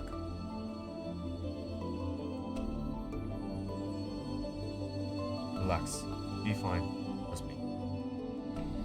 I flashed her a reassuring smile. 5 minutes later, I stumbled out of the treatment pod, rubbed my head, picked up the marker, and added 2 more notes to the whiteboard. Large mine beneath Beijing, likely contain iridescent ore. Don't take the left tunnel in the mine. Well, it doesn't really matter which path I took. Each fork led to more forks, and each wrong turn brought me and Boo back to the start. Over 30 painstaking trials and errors attempt later, we have covered every path. When I woke up from yet another round in the treatment pod, the whiteboard was almost entirely covered with notes. We still have no way out, but the secrets of this underground labyrinth were coming together. Bit by bit, these fragments of information scribbled on the board began to connect, forming a web that linked everyone involved, allies and enemies alike. Put it chronologically, it began decades ago when the G family purchased a mine in the Beijing to extract iridescent ore. But shortly after the mine's construction, the G family fell into decline for some reasons unknown. The mines were never sold. Instead, it was simply abandoned. Fast forward to a few years ago.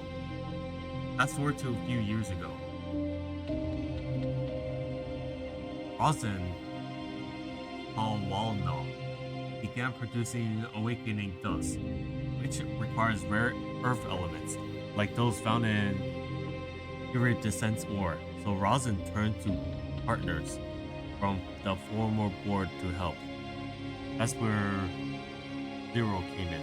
Knowing well that the G family mines in Beijing still held an untapped reserve, he returned and reopened it. By this point, most of the puzzle pieces has clicked into place. Only one question still lingers in my mind. Faith. No, faith. Yeah, it's faith. Beijing's locals, isolated for ages, suddenly adopted a new religion. Zero's presence is almost certainly the catalyst. But Zero was no zealot. She wouldn't have suddenly started preaching around Beijing without a calculated reason. Whatever her motive were, they had to run deeper into the iridescent ore. Standing before all too familiar forks in the tunnel again, I felt silent. Don't know. None of these paths look particularly promising.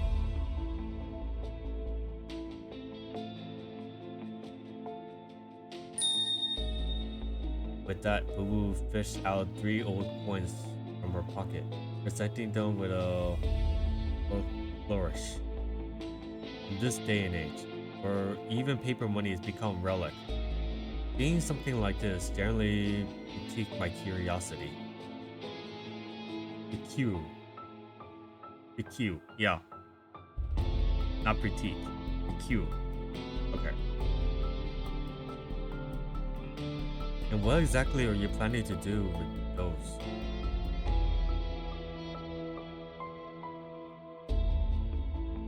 Ubu cupped the coins in her hand, taking them rapidly as she began her chant.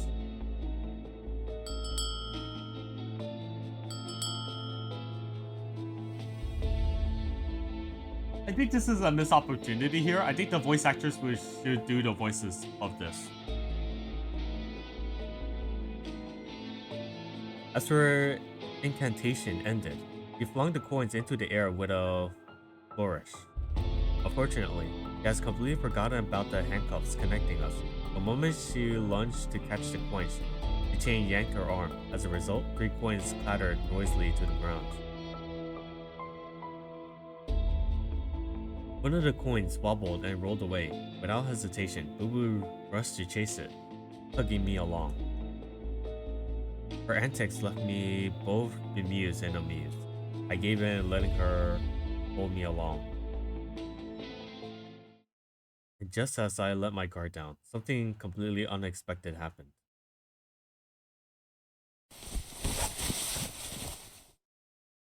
With a startled cry from Boo Boo, the sharp pull of my right hand nearly yanked my arm from its socket. Before I could process what was happening, I was thrown off balance, hobbling forward.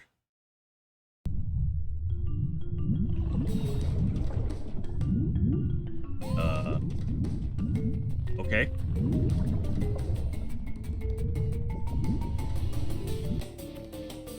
The wet slippery slopes sent us hurtling downward, one after another, like marbles on the greasy slide.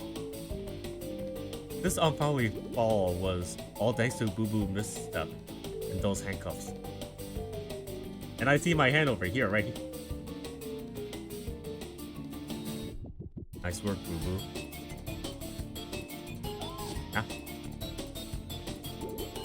Okay.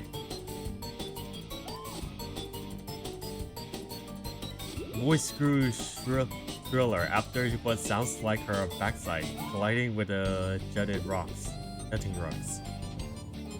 Even if we could, it's too slippery to climb back up. Roll up, tuck your head, and try not to. Before I could finish, the ground erupted to disappear beneath me.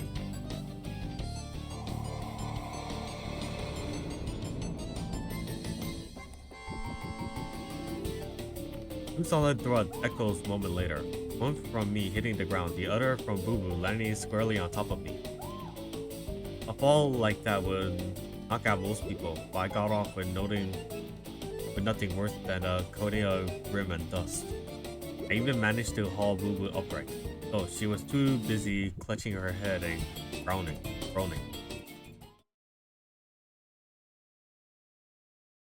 There, let me rub it. While gently massaging her forehead, I took a moment to survey our new surroundings. The air here felt noticeably damper than in the mines above, and the strange plants I'd never seen before sprouted from the moist ground. Are they really plants though? They could be moss or fungi. By sheer dumb luck, Boo Boo Blundered had led us to the complete new path. Each time in what felt like ages. A heavy frustration pressured down on my chest began to ease. Although to be fair, these sprouts actually don't need sunlight to grow, so yeah, it's believable.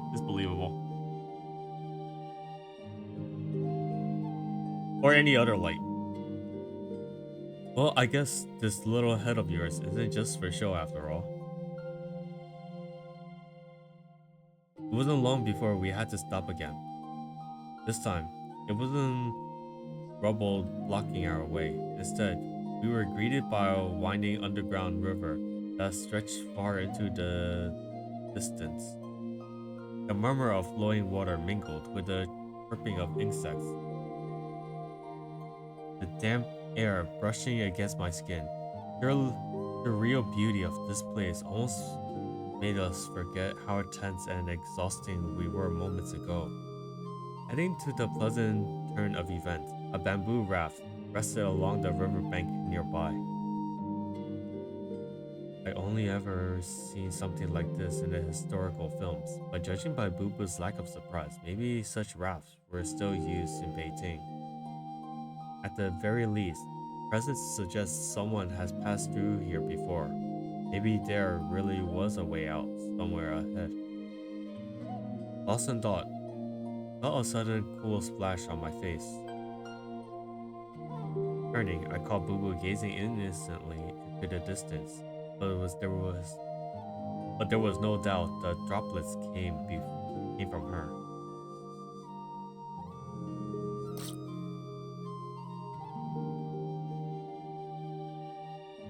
I stepped back, narrowly dodged her counterattacks, limited, of course, by the handcuffs linking us. Alright, knock it off. We should keep moving.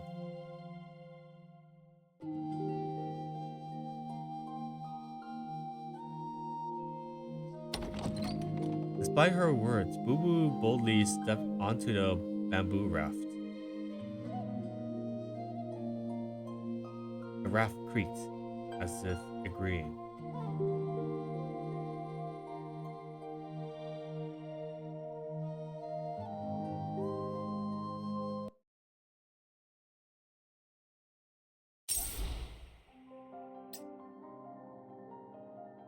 Okay, so next gameplay, then the visual novel, then gameplay, visual novel, gameplay.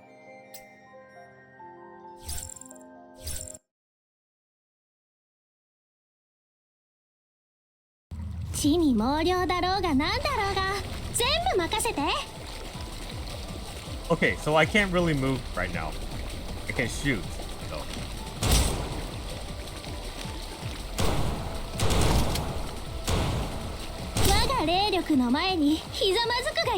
Did I miss one?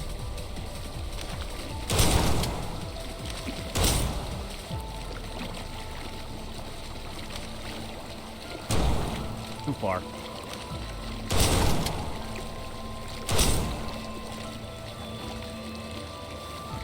Oh, I need to see it from the health bar. Alright.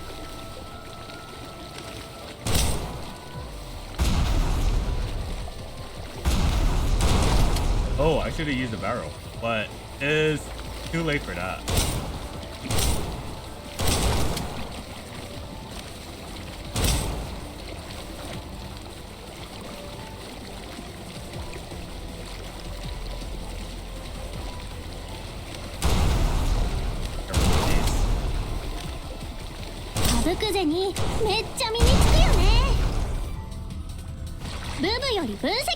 Oh, by the way, I didn't do that. I didn't jump.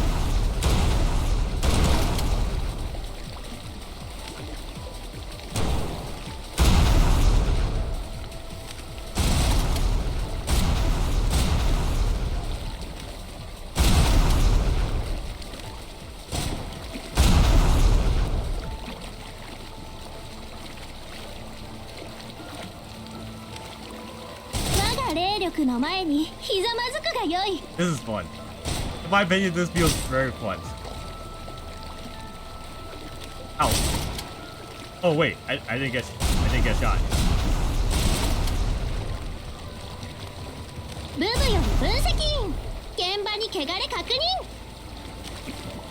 Okay. Here you go.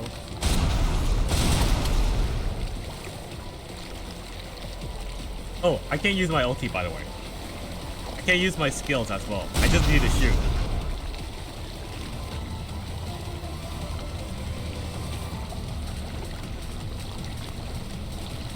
Not our destination yet.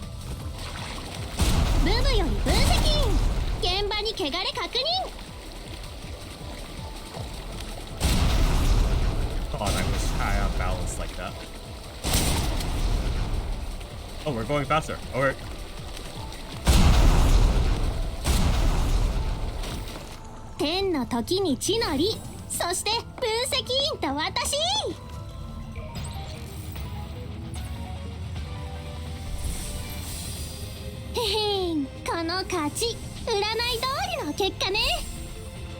Oh, I hate this cursor sometimes. Sometimes it blocks the good view. Blocks the animation at times. It's distracting. I should have read it, but it's okay. You guys can pause it.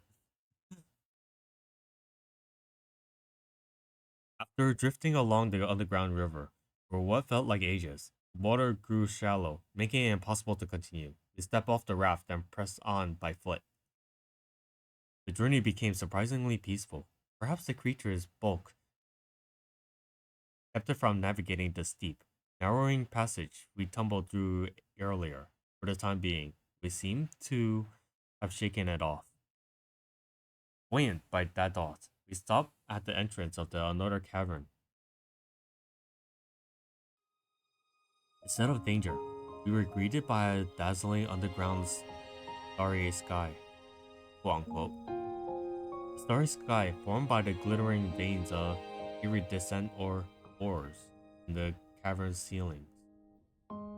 Lucky for us, we didn't mind all the iridescent ores. Otherwise, we never get to see a view like this.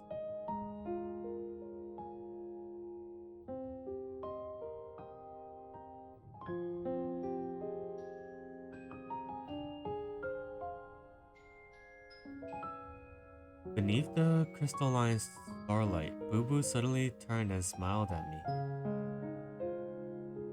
A comforting thought.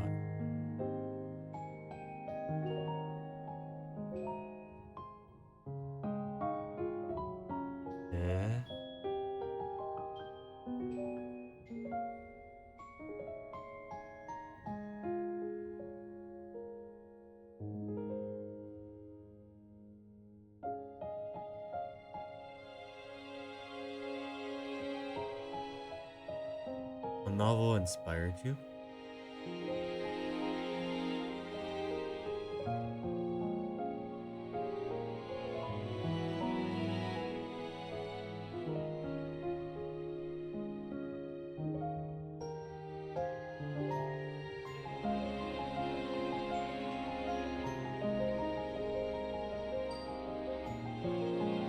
Well, that's why she's constantly mixes mysticism. That's why she constantly mixes mysticism and modern science. It's quite a fascinating story.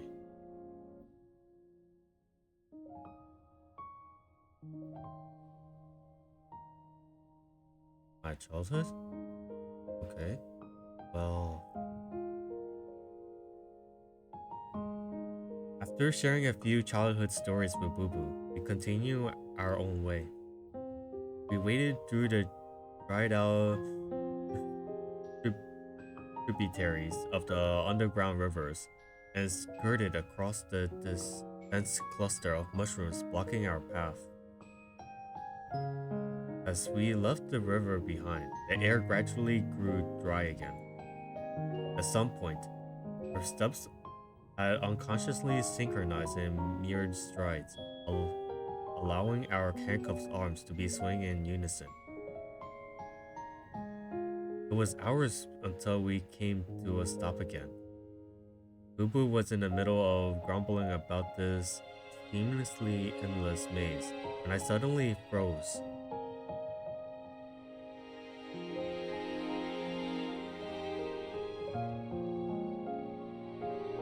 Even before she spoke, my eyes had already landed on the same sight.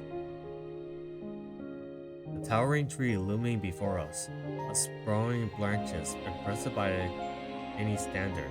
Seeing it thriving deep underground was nothing short of miraculous.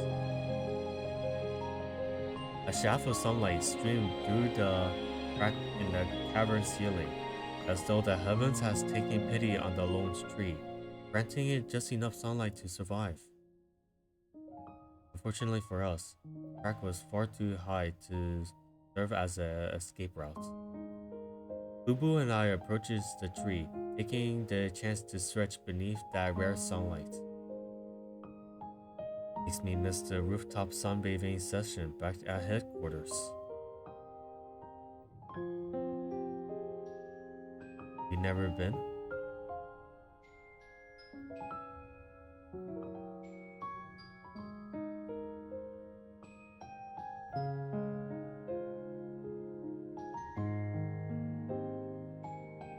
He muttered that last part like a casual grape, then stiffened as if struck by the sudden realization.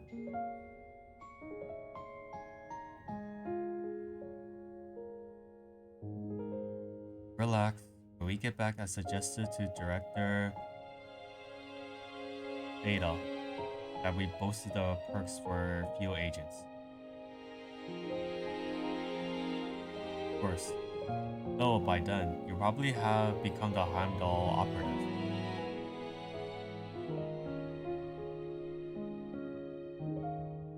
In her case, that metaphor was surprisingly accurate. Seeing her excitement bubbled over gave me a warm sense of joy.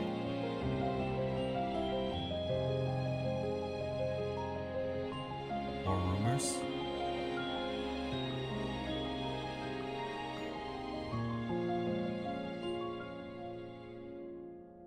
You mean the geotropic release therapy? Geotropic. Alright, I'll say it again. You mean the geotropic release therapy?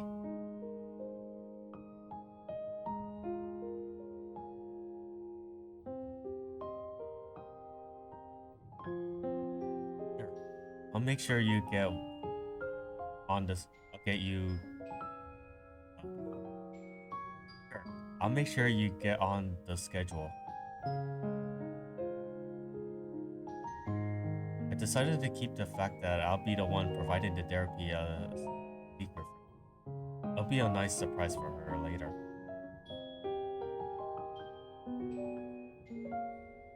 She extended her pinky, and I hooked mine around it.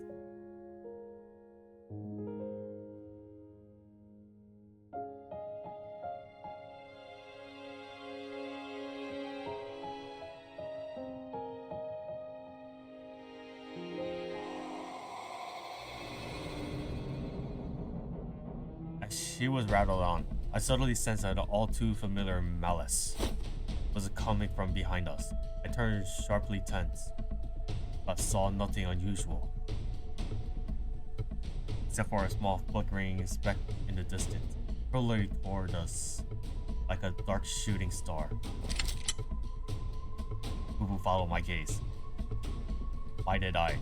Meanwhile, I already drawn my gun. I wasn't sure I could shoot accurately at this distance. I had no choice. My finger tightened on the trigger. The gunshot jolted Boo Boo into action. She immediately shouted me in unleashing relentless barrage of bullets. At the time we emptied our magazines, the speck had drawn much closer, though it has slowly down noticeably. This distance, I could see the creature clearly. Chest riddled with bullet holes, oozing dark blue blood. Dark blue blood.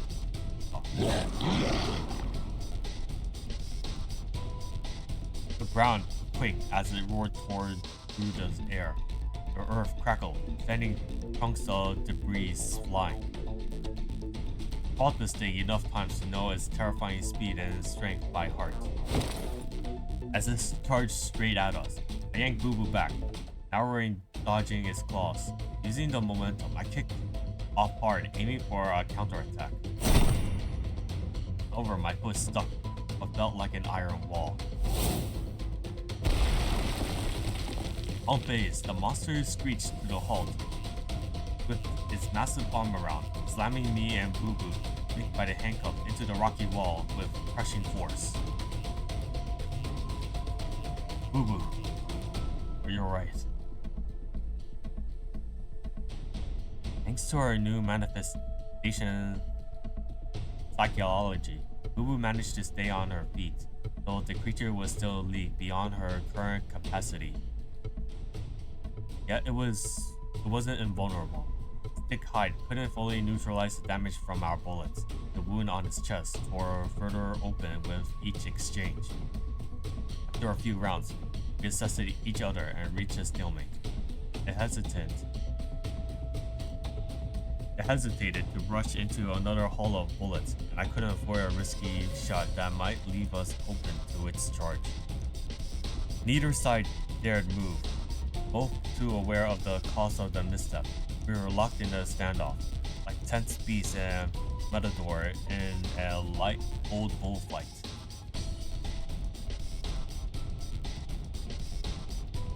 Boo Boo suddenly voice broke my concentration, and in that instant, the monster lunged. Its massive form loomed over us in a blink. The foul stench of its blood flooded my senses. No time to invade.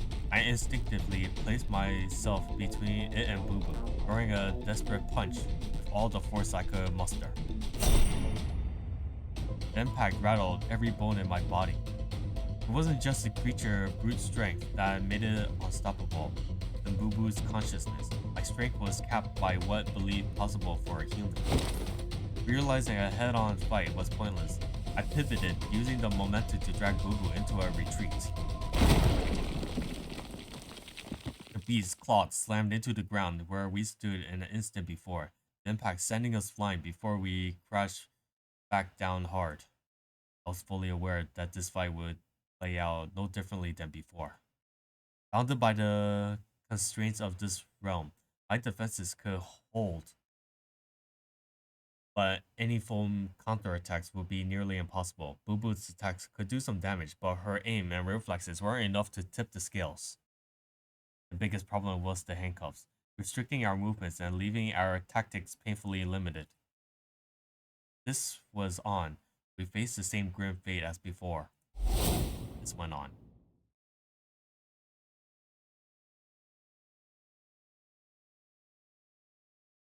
But this time, I gritted my teeth, forcing myself to stay calm. There was only one strategy that might work. I acted as bait to distract the creature, giving Boo Boo the opportunity to strike. There was no time to explain. I planned to her. Beast was already charging towards us.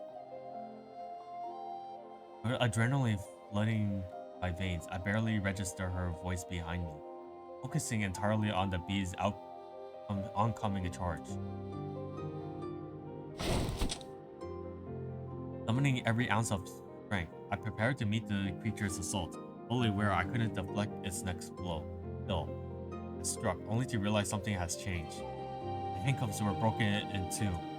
Boo Boo now stood beside me, free of any tethers, hurling her fist at the monster with all her might. It all happened so fast.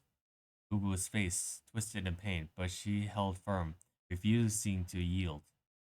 The creature's momentum faltered, its strength leading away until it finally collapsed. Boo Boo's arm fully fell to her side.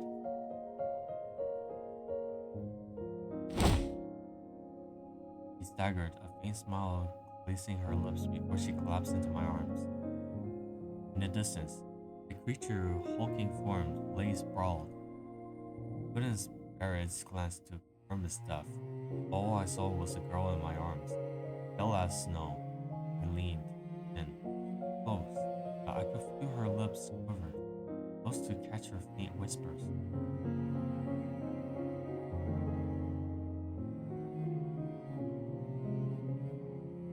Just another failed attempt.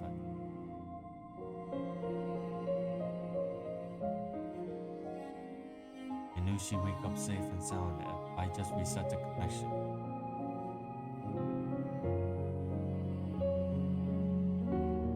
Remember all that? My voice trembled. It seems she could no longer hear me.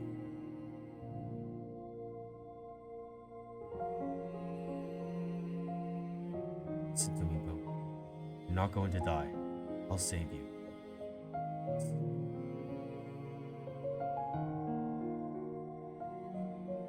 We'll keep it.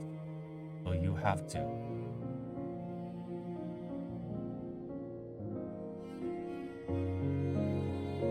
Her hand slipped from mine, her faint smile rose, and before I could react, Boo Boo realms of consciousness began to crumble, unleashing a long suppressed storm.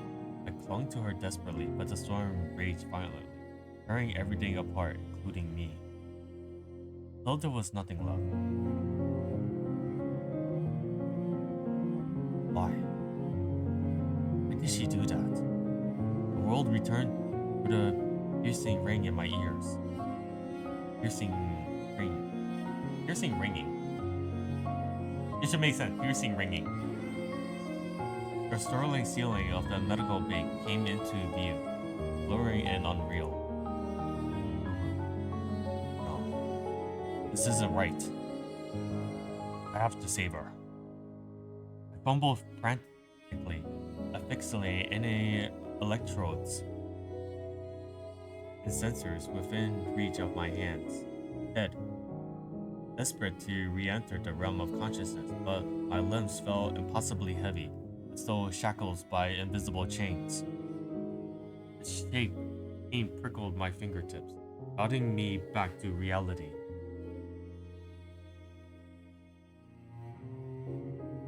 Ida's face swarmed into view. He struggled to hold her arm aloft. Violet threads windowed around her fingers. The others, head wrapped tightly around me, around mine.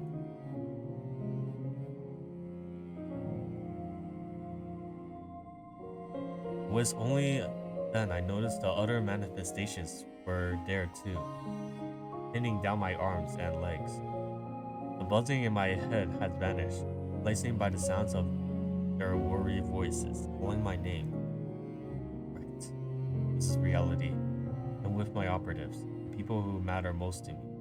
This is real. They're the most important people in my life. I repeated those words like a mantra until I regained control of my body, tension slowly ebbing from my muscles. Finally, my head drooped, sweat pouring down my face in cold, heavy revoltlets.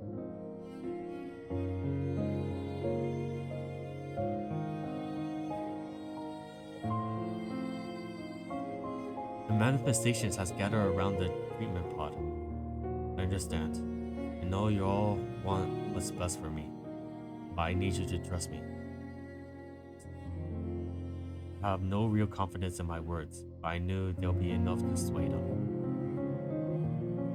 One by one, they left. Only when I was alone did I slowly ease myself out of the treatment pod. I draped my coat over my shoulders and stood before Boo Boo's pod. Through the thick, transparent hatch, she lay serene, like a princess in a crystal coffin, her breathing soft and easy. I hesitated, and reached out and pressed the release. With a soft hiss, the hatch slid open. Without that barrier, I could finally be closer to her. Is this really her? The question echoed in my mind. Is this a girl who endured so many life and death trials with me? Leave everything to leave me. Silently, reach out to brush aside the strands of hair covering her face, only to see something unexpected. On her cheeks, just below the fainted curves of her lifted lips, 2 streaks of drying tears remained. I made my breath catch it in my throat. I clenched my fist in determination, then quickly peeled her pod and climbed back into mine. The desire to see her again burned fiercer than ever.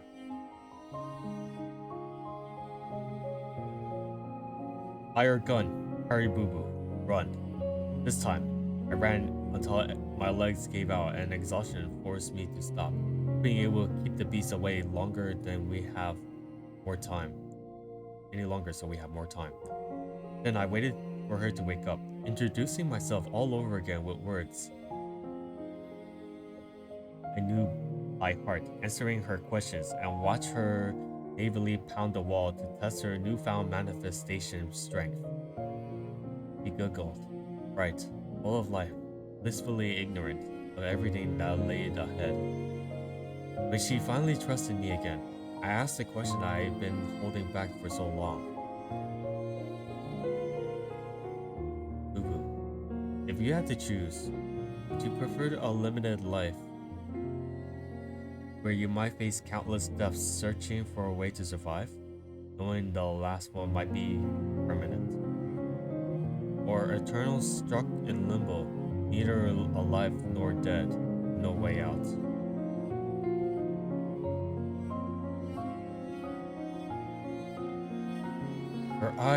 She eyed me suspiciously, and her expression softened, as if sensing the sorrows in my eyes.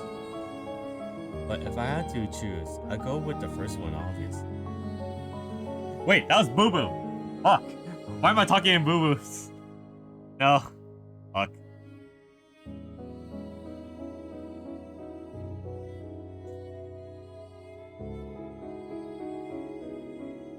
I was talking in boo-boo.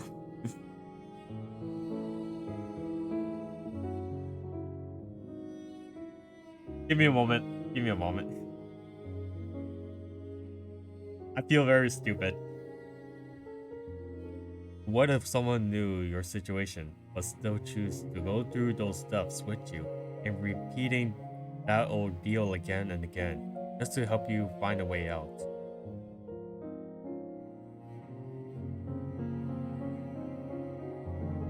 It's not easy, which is why this person is the only one who could do it. It is not easy, which is why this person is the only one who could do it. Yeah.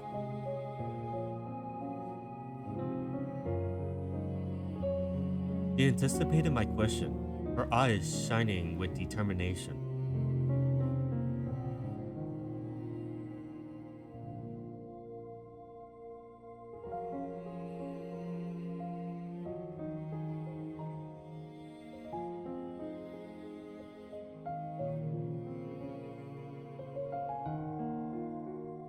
Kept rattling on earnestly, but my vision started to blur for some reason.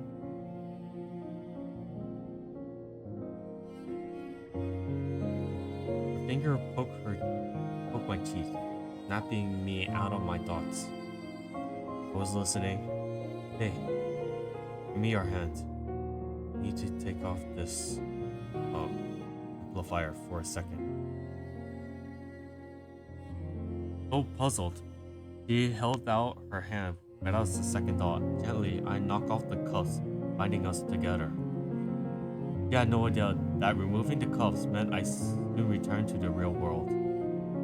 I need to take my shirt off, check an injury. Go on ahead, I'll catch up in a moment.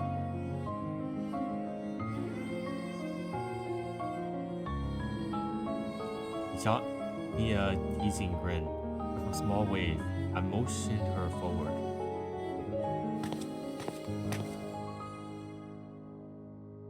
Just before disappearing around the corner, she turned back, flashing me a radiant smile.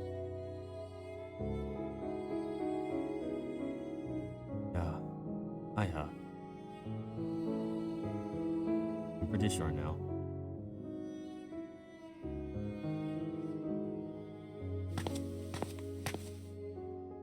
Satisfied, he strolled ahead, just like always.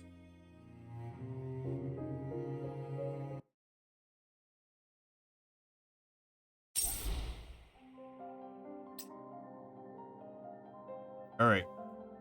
We're almost done. We're almost done.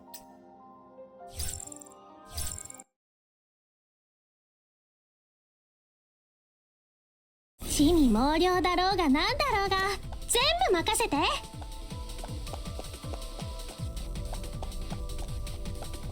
強運が味方なら当然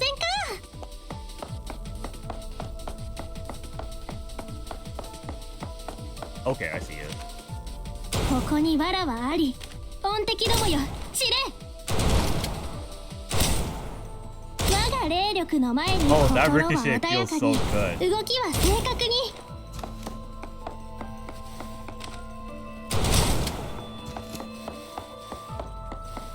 あぶくぜにめっちゃ身につくよね。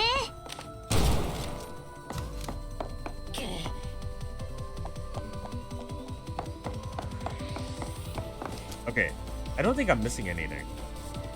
No, I'm not. It just gives me a one pathway.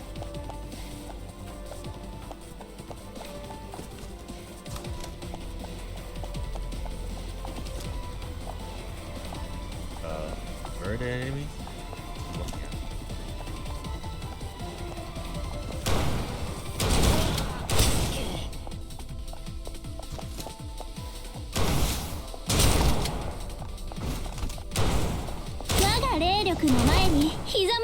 Wait, did that guy just jump towards me? Oh god.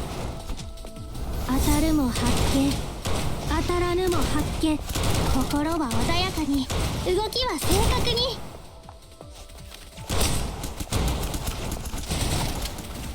ぶくぜにめっちゃ見に健康無極我が陣痛を示せ。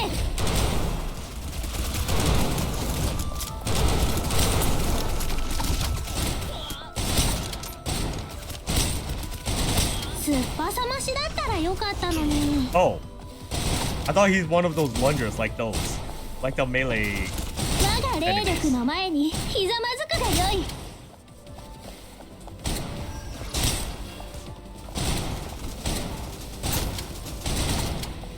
I'll just keep fighting. 生き急いでるようだったし仕方ないか。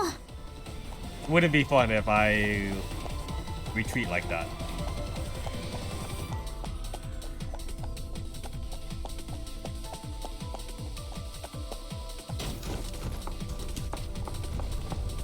Oh.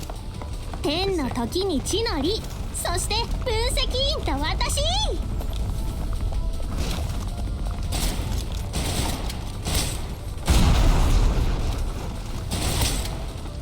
あぶくぜにめっちゃ身につくよね。ブブより分析員、現場に汚れ確認。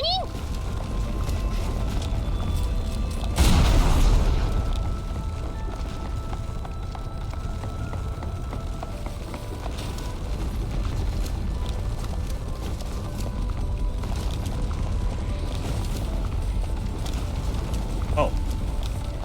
That's where you are? 心は穏やかに、動きは正確に。I didn't have time to react. Okay. Okay, hold on. That guy's away. Good. 天の時に地の利、そして分析員と私。I screwed up. I was fixated on my target. この勝ち、占い通りの結果ね。 Oh, hey, I didn't die though. I didn't actually die.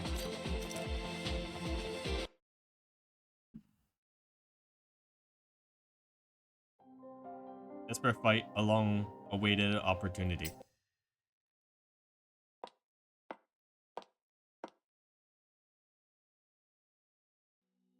Late at night, in Yijushiel Archives office. Rows of massive terminals stood like sentinels, like glowing interface. Oh, there's 4 now.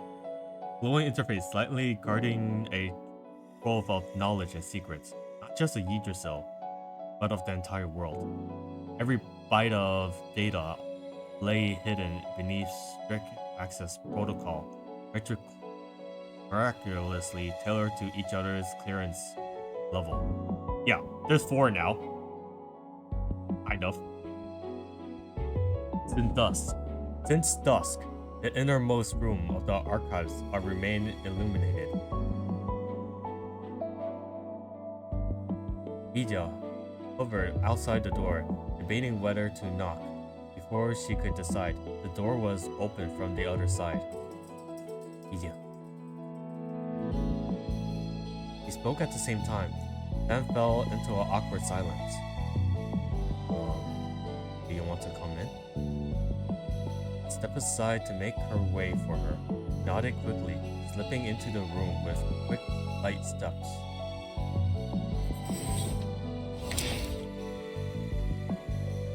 The terminal I've been working at remained active, its screen casting a faint glow. As Vidya entered, her attention was immediately drawn to the files displayed there. Yeah, everything I could find about her, from birth to now. The AI helped compile it. Didn't take as long as you think. I stared at the countless files on the screen. Together, they seemed to slowly shape the faint outlines of the familiar face. Claims she's some sort of a geomancer, but never actually got any formal training. Even the coins she used for deviation are cheap replicas. Average grades, poor physical fitness, yet every teacher evaluation card describes her as a cheerful and obliging. Just a wide-eyed kid playing hero. In her recruitment, volunteering turned a descent and stumbling her way into the field ops department. The complete accident. Honestly, the real question is why it took me so long to do this. She showed up out of nowhere and threw all my plans into chaos. I decided to save her on a whim because, well, it just felt right. But after all these days of scrambling around, I realized I didn't know her. Outside of her name and job title, she was a stranger. Yet I already promised a neurotics therapy session. Kind of ridiculous, isn't it? I took a deep breath and exhaled slowly, letting a bit of that weight lift off my chest. But now, with all this info and everything we've been through, I finally feel like I can bring her back. I'm finally ready to really save her. Well, don't worry about me, Via. When the time comes, I'll hold on to the thread you gave me. I opened my hands and let my eyes fall on the violet threads wrapped around my ring finger. This time, I'm ready to give it my all.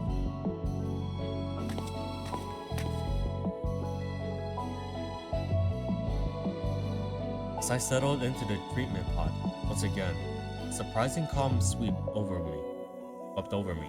In my mind, all the past attempts came together into a map of interwoven paths, each leading to the same destination. The good news was there was plenty of room to refine these routes. Information has become my greatest assets now. A quicker step here, a shortcut there, and I could save precious seconds. And those seconds might make all the differences.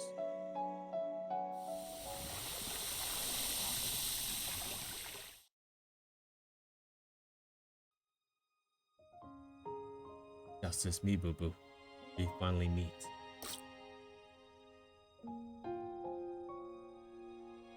For the handcuffs, they're a new prototype, a power amplifier for manifestations.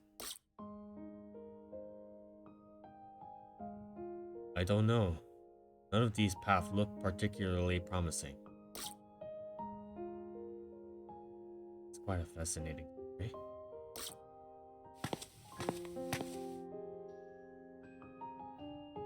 Following the path I miraculously paved, we finally made it to the massive tree once again. But this wasn't the place to linger. The place was too wide open, too exposed. While it allowed for a direct confrontation, it offered no advantage for an ambush. The clock was still ticking, but maybe we still had enough time. Yeah, that's one enormous tree. Right, still have a promise to make here. Alright, boo-boo. Whoever comes after we get out of here, there's something I need your help with right now. As I release my hands from our pinky promise, my expression turned serious again. We're going to set up an ambush for that creature.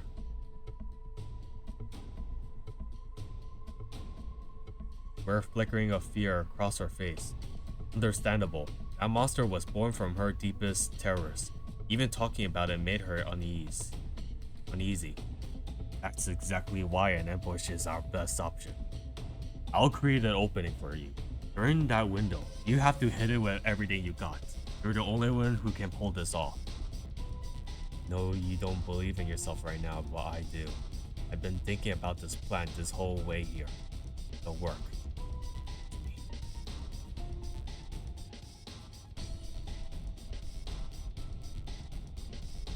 Well, it's been quite a journey. I glanced toward a narrow path, stretching beyond the giant tree and nodded. Let's move. We need to get a good spot to set it up.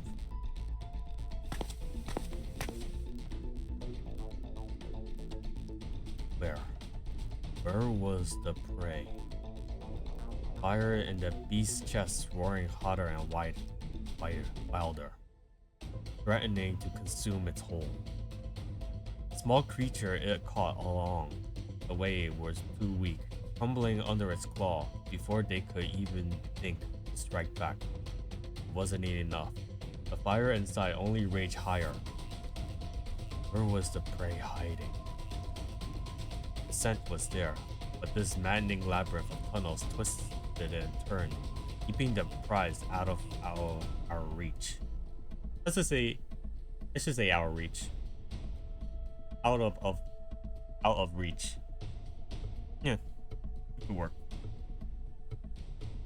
Several times, the beast has felt so tantalizing close, yet before it could strike, the prey slipped away, vanishing like smoke. Its patience has run dry. This time, when the scent hits its scene again, it didn't hesitate, raising its claw to slash deep into its own arm. Pain seared through its body, igniting a burst of unnatural speed. One turn, two turns. Massive form poured through the labyrinth, eerily silent despite its size. Finally, the scent thickens. Prey was near. It's behind that rock. Pounce. Balls tearing through the air and the clothes of its prey. But nothing more. Behind the rock lay only a discarded Yichiso uniform, the one that belongs to the adjusted. Danger surged through the senses. In the next instant, a single gunshot cracked through the air, not aimed at its head, but the ground beneath its feet. Before it could even favor its luck, Wave's explosion erupts, rolling its massive body into the air. As it possessed a human mind, it might have realized it was trapped, explosive carefully buried beneath its feet, waiting to be triggered by a single precise shot. To be smarter, it might have guessed their origin. Cliché emanations unearthed from the mind's hidden armory, manufactured by Yggdrasil and infamous for devastating power. Now!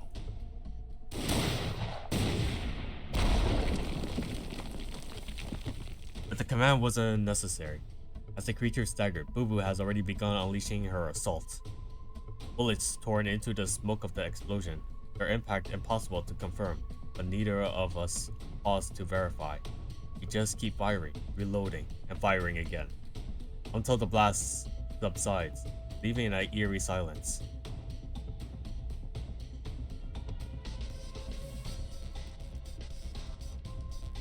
No, the oppression weight of my chest hasn't lifted. In a split second, a blurred shadow streaked through the smoke. Before I could react, the battered monster has already closed the distance between us. There was no time to think. Acting purely on instinct, I shoved Boo Boo aside. A glint of sharp claws flashes in the dim light. For a fleeting moment, phantom pain shot through my right arm.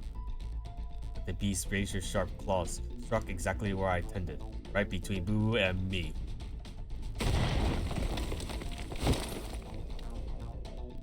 With a deafening crack, the chain binding us shattered under the fierce force, along with the ground beneath it.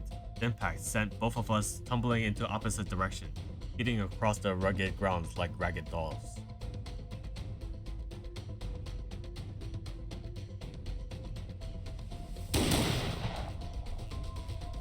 Cursing, Boo Boo fired off a few rounds. As expected, the bullets barely scratched its thick hide, slowly slowing it down only slightly. Still, her attacks drew the creature's attention, ready to charge at her, exposing its back to me. Before I could worry whether breaking the handcuffs severed our neural link, I acted on impulse. I sprang to my feet and leaped onto its back, locking my arms around its neck in the desperate chokehold. Run! It was only time for the simplest, most direct command before it could retaliate. Such a confined space, we weren't able to evade its attack for long. The only hope was for me to keep it pinned down long enough for Boo Boo to gain some distance and take a clear shot. Of course, if she chose to flee entirely, it wouldn't be the worst outcome. Taking the thing on alone was a near impossible task. At least I could have managed an escape on my own. Clearly, Boo Boo misunderstood my intentions. Instead of retreating, she steadied herself, seizing the moment while the monster attempted to shake me off. She drove a heavy punch straight into its abdomen. I hadn't expected that at all. I could only gape at the monster's stomach caved in like a deflated balloon. Its massive body staggered backwards, crumpling under its own weight and taking me down with it. At the last moment, I rolled clear, narrowly avoiding being crushed.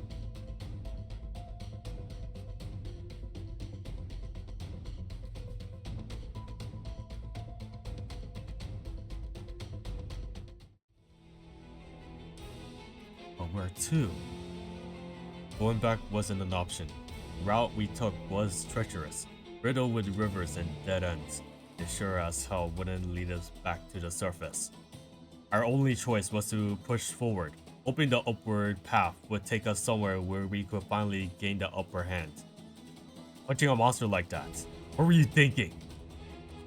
Even without the chain tethering us together, we still move in sync. Our strides are a mirror opposite of each other.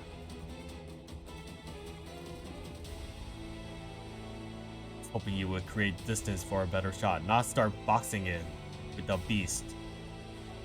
Couldn't help but chuckle as I scold her.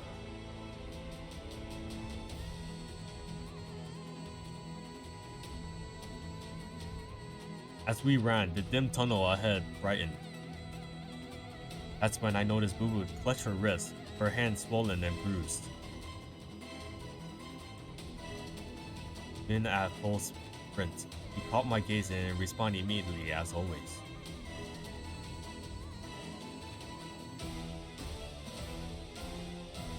He winced, whippering sweat from her forehead with her good hand, then glanced at me.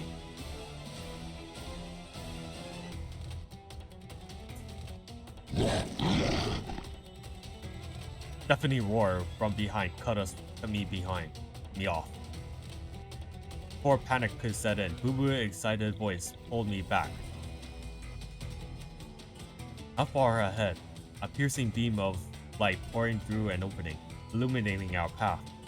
Opening flare in my chest, summoning each ounce of my strength we had left. We raced forward, like desperate travelers running towards an oasis in an endless desert. However,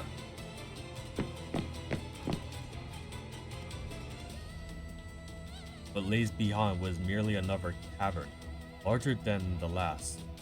Sunlight filtered through the cracks in the ceiling, casting the chamber in a deceptive glow. The illusion of salvation crumbled, leaving only the cold reality of rocky walls. There was nowhere left to run, but there was still something I need to do before the monster caught up. Let me see your broken hand. She is but complaint. Boo Boo offered her injured right hand. Just at us again. We'll go head to head. Focus on staying safe. Without waiting for her response, I slammed my fist towards the cavern wall behind us. Shards of stone tumbling to the ground.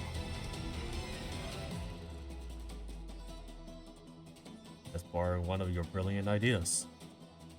Ignoring her wide open stare, I shifted towards the rubble and picked out a flat piece of stone.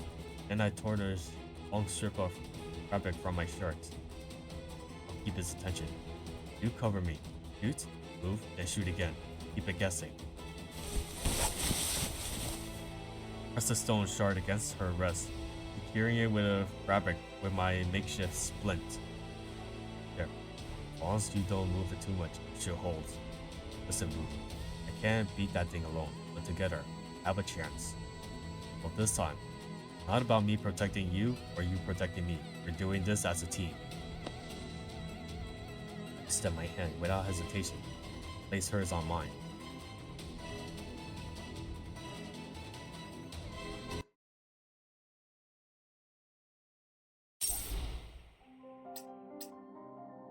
All right. I think we're up to the part, the final boss.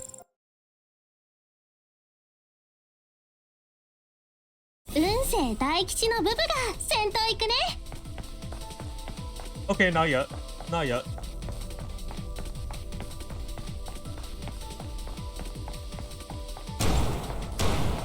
我が霊力の前にひざまずくがよい。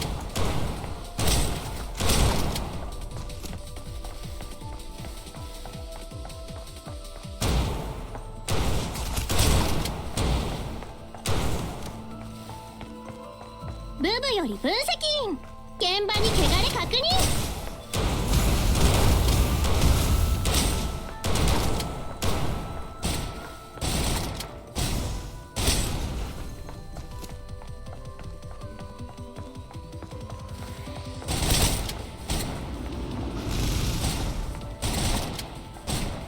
我が霊力の前にひざまずくがよい。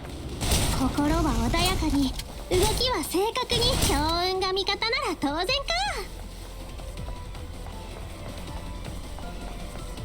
Okay, we're not fighting the boss yet.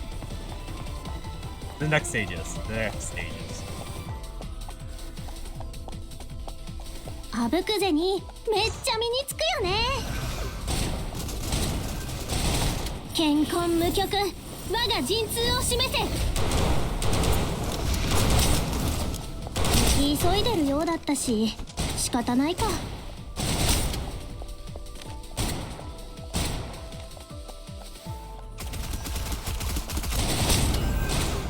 我が霊力の前にひざまずくがよい。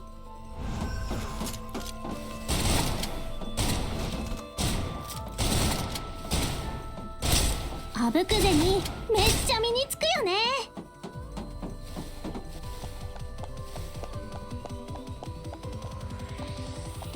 ブブより分析員、現場に汚れ確認。当たるも発見、当たらぬも発見。急いでるようだったし仕方ないか。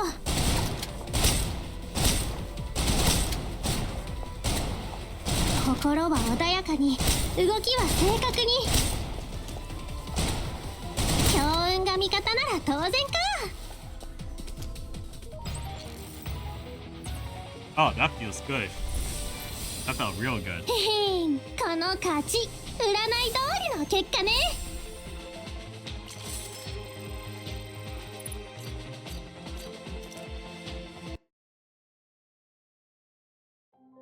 Okay, this is the final boss.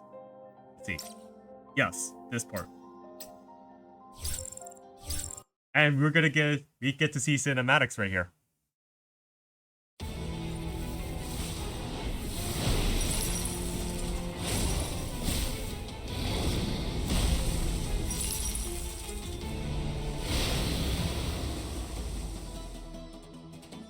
地味猛量だろうがなんだろうが全部任せて。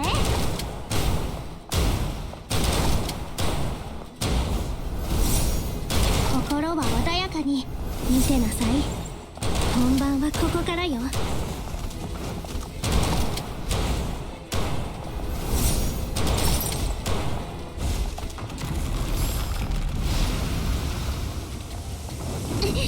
Oh, that was stupid of me.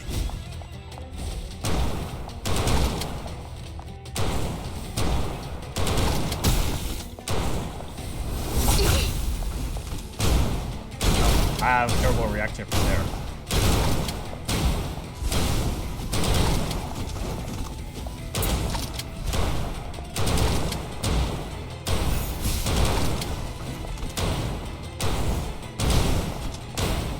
Kokoro wa odayaka ni, ugoki wa seikaku ni, kenkon mukyoku, waga jintsuu o shimese.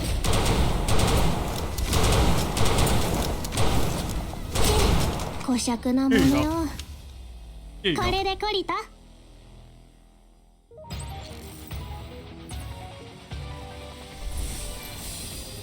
百戦百中、まさに私じゃない。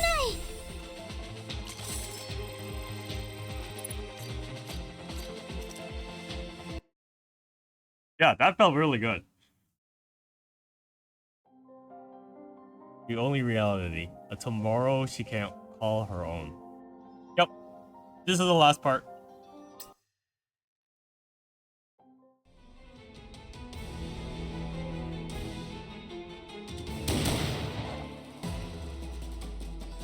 Ubu's fierce shout assailed the monster as our bullets drove into its tough body. He was right. He should have stopped it by now. No creature could withstand such relentless attacks. His body, riddled with bullet holes, could have collapsed even if it was made of solid steel.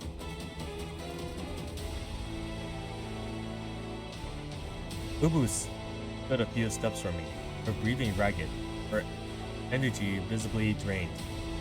As a new manifestation with new form or training, she relied only on raw strength and sheer stubbornness to fight. Add to that our injuries, a lack of supplies, we were able to reach our limits. But was also the beast. Both sides attacked and countered relentlessly with a primal drive for survival. The fight has evolved into a brutal war of attritions. After another round of desperation skirmishes, both sides were forced to pause. In the cavern, now resemblance of the gladiatorial arena, only the disjointed rhythm of our labored breathing and the beast remained. The battle wasn't over not yet. Ubu and I could both feel the air throb with a suffocating intent to kill. The beast was gearing up for one final attack, and it would have to choose a target.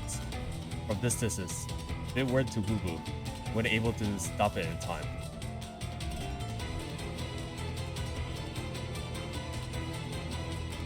I can't.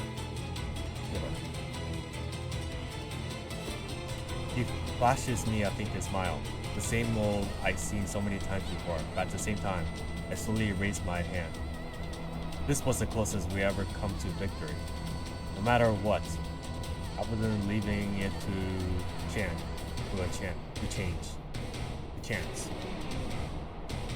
It's a weird wording. Ubu started blatantly at my left hand, now linked with a clear crystals that glows with an eerie blue light in a dim cavern. It was Tytogens, something that had no place in this realm of consciousness. By channeling the Tytogens coursing through my body, I have managed to maintain a tenuous connection between Buto and me since the handcuffs were severed. It wasn't that I hadn't considered using it earlier, but doing so required breaking the fail-safe media has embedded deep in my mind to prevent me from getting lost in Bubu consciousness.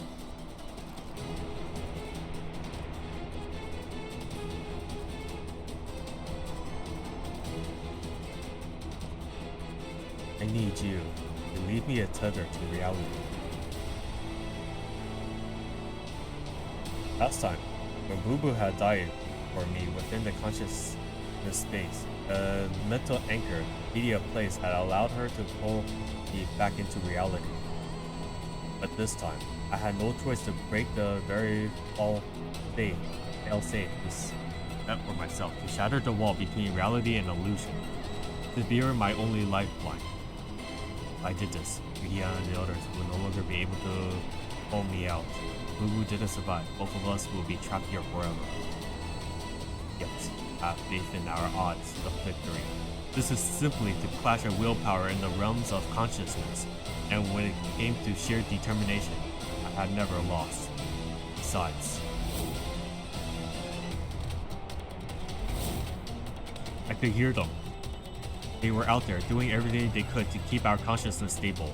They were waiting for me to return. Now was not the time for hesitation. It was the time to trust them completely and to reciprocate their efforts with everything I had.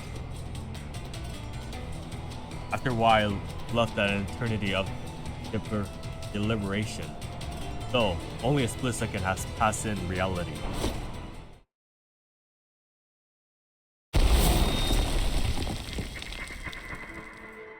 Tighten my grip. A Tytogen's crystals embedded in my left hand shattered instantly. A surge of power exploded from me like a storm. Far off, the monster let out a piercing shriek, as though summoning by the energy and charging straight at me. I knew it. Doing this would force it to target me. In a blink of an eye, it towered over me, a massive frame casting a shifting shadow. Arms raised high, but in doing so, it exposed its underbelly. There it was, the weak spot painfully carved out together, bullet by bullet, a deep, ragged wound in its chest. This was our best shot. One opening, one chance. No time to hesitate or worry about counterattacks. By mental command, the Taijutsu surged, encasing me like armor. Summoning every ounce of strength I had, I hurled myself at the beast, aiming straight for the wound.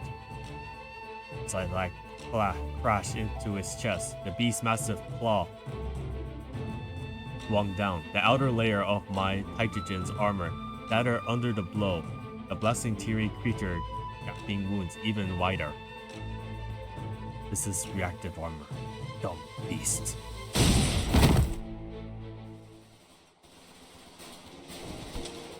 Colossal impact sent me hurtling through the air. Through the haze of pain, I heard Boo Boo shouting and crack of gunfire. Everything happened so fast. In the blink of an eye, silence descended, and I was in nothing but darkness. The impact left me utterly drained. I didn't even summon the strength to open my eyes. All that kept me tethered to consciousness was the searing pain coursing through my body and the metallic tag of blood in my throat. I knew this wasn't a physical injury. It was a connection between Boo Boo and me. Rain growing perilously thin.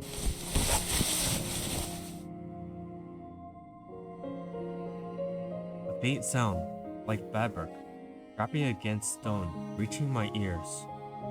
It drew closer and closer until it finally stopped, right beside me. I felt her gentle hand lifted my head steadily onto her lap. A familiar voice reached my ears. It was choked and hoarse.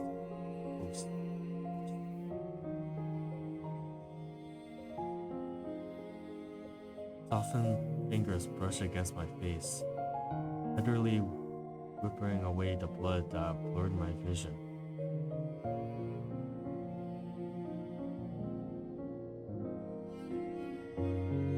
Because you're worth it. Boo Boo, you're worth every bit of effort to save.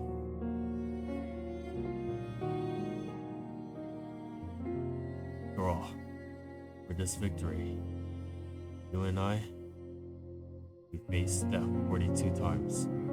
Together, we pulled it off. We pulled off this miracle. It's okay. You'll remember once you get out of here. This time, you cried your eyes out. And now, just think of me as one of those storybook heroes you always admired. A long silence followed. Then, like a dam breaking, Boo Boo's words erupted in a storm of raw and unrelenting emotion.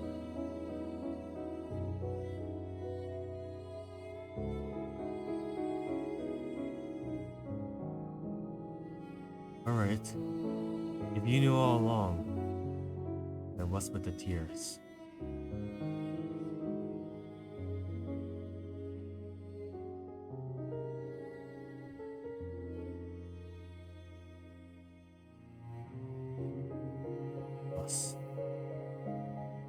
Now my consciousness and memories unraveling like snowflakes melting in the sun. Only an instant pushed me to finish what I had to say. For us to meet again, you have to live. Because as long as you exist, I exist. Now my body, like my consciousness, began to dissolve. I can no longer see her face as my sense buried. I still hear her choked sobs. Good. That's great.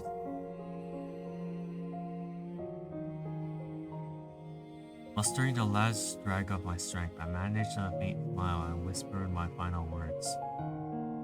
Well,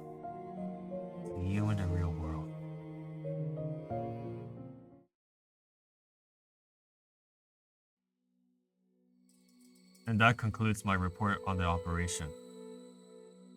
I reach over and turn off the holographic projector in Zeta's office, and shift my attention back to her. Of course, the vision I showed her was carefully edited, with the final moments omitted. No need for Zeta to watch me make a girl cry her heart out. As for the monster boo-boo encounter in reality, the field ops department hasn't been able to track it down yet. We need to stay vigilant. See, Director Zeta, I always keep my promises.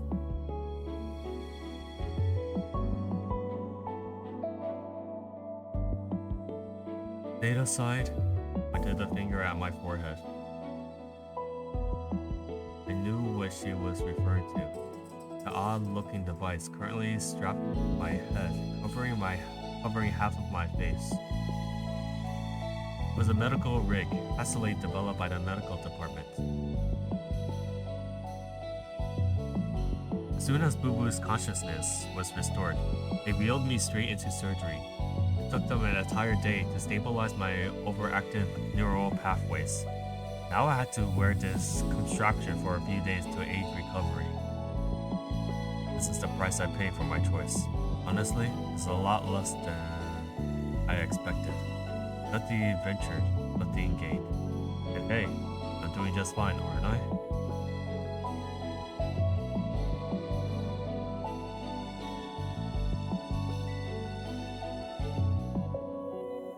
Once this all wraps up, I'll personally handle its evaluation, including adjustments to the field ops department perks and workload. Before Zeta could respond, I reached across her desk and picked up a silver-white metallic strip.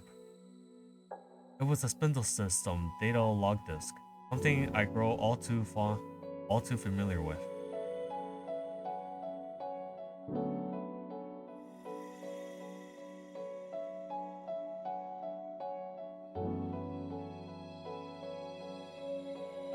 Seems like these added contents might hold the truth behind what Boo Boo is unearthed in the depths.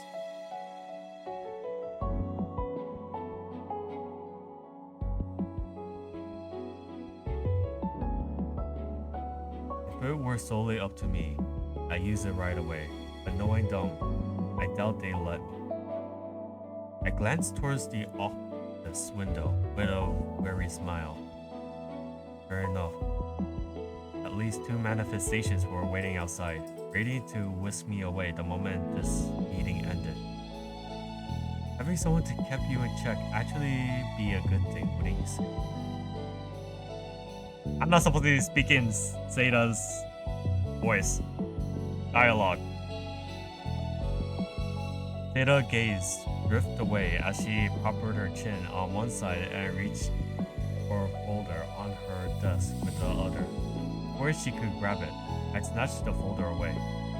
This goes for you, Director Zeta. Without someone reining you in, you work yourself into the ground. How about calling it a day? Zeta rose from her chair to retrieve the folder while I was faster.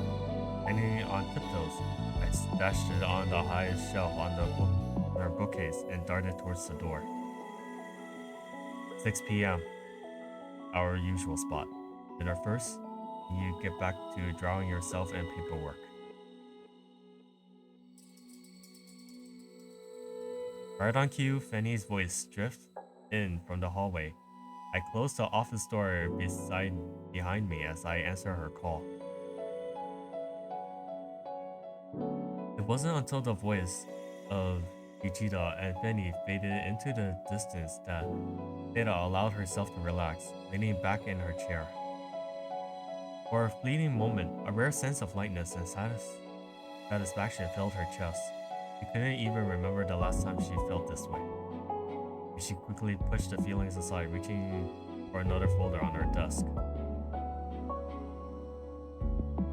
You'll never know. Zeta mused with a satisfying voice. He never guessed that he had stashed on the top shelf wasn't something critical report, but Zeta's treatment prescribed by the medical department. Even for someone like Zeta, out of sight, out of mind, could be confronting physiology. Hold on.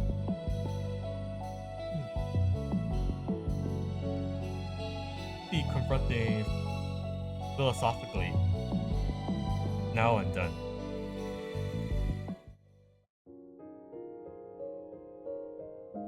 Boo woke up feeling as though she's been lost in an endless dream. That dream, she was trapped in a labyrinth underground cave, battling a relentless monster over and over. But in that same dream, she met him, Yujita. They just sent everyone at Yijusil spoke of with awe and admiration. It wasn't at all at the image he pieced together from rumors and reports, though undeniably sharp and brilliant. It wasn't cold or distinct. It was quite a warmth to him, a presence that felt strange, reassuring. Together, they explored ancient ruins and stole in awe under the starry night by an underground river. In the end, he defeated that seamlessly invisible beast. He couldn't explain why, but his voice, face, and every gesture were staring into her memory, though they never met before. All she had to do was close her eyes, and there he was. In the days following her recovery, Boo Boo had a steady stream of new faces. The lab coat specialist who frequent her room called her a medical miracle. They marveled at her rapid recovery and assuring her she'll be discharged soon. Director Sato stopped by briefly, checking on her condition and informed her that she was now officially a Heimdall operative.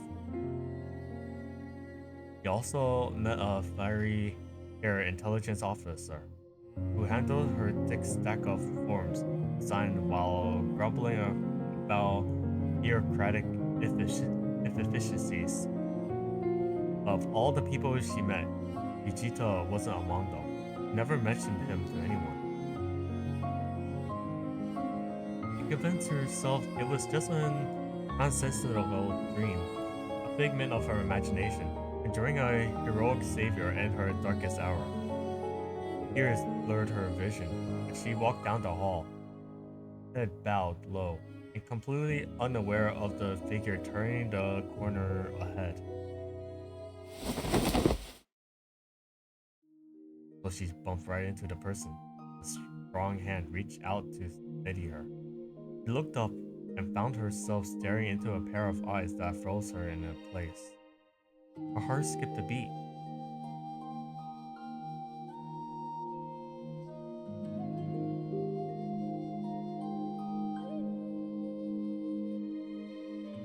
That pickup line is so last century, young lady.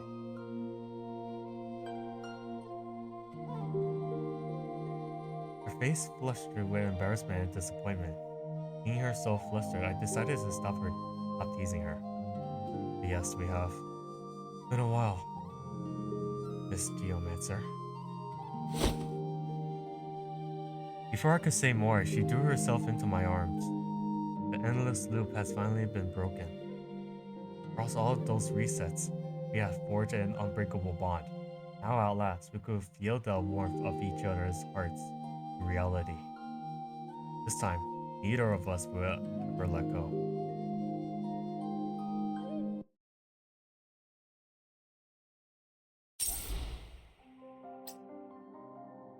Oh!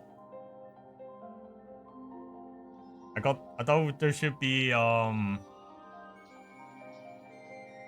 voiceover for her. Another missed opportunity. I think I'm getting jinxed every time. There's supposed to be a voice actor speaking every time at the end. But we haven't gotten that. Credit to Chang Lao for creating the story though.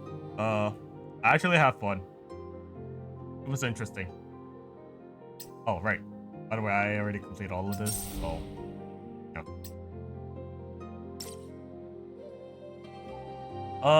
Alright. Since we already finished the Maze of Darkness. Oh, I need to finish this. Yeah. Anyway.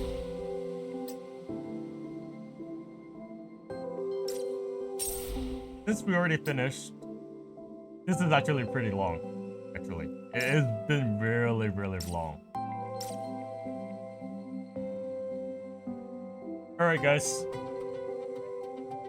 I'll see you guys in the next video. It's so long that I go through that storyline. So until then, I wish you guys a Merry Christmas and a Happy Holiday. You guys enjoy your life.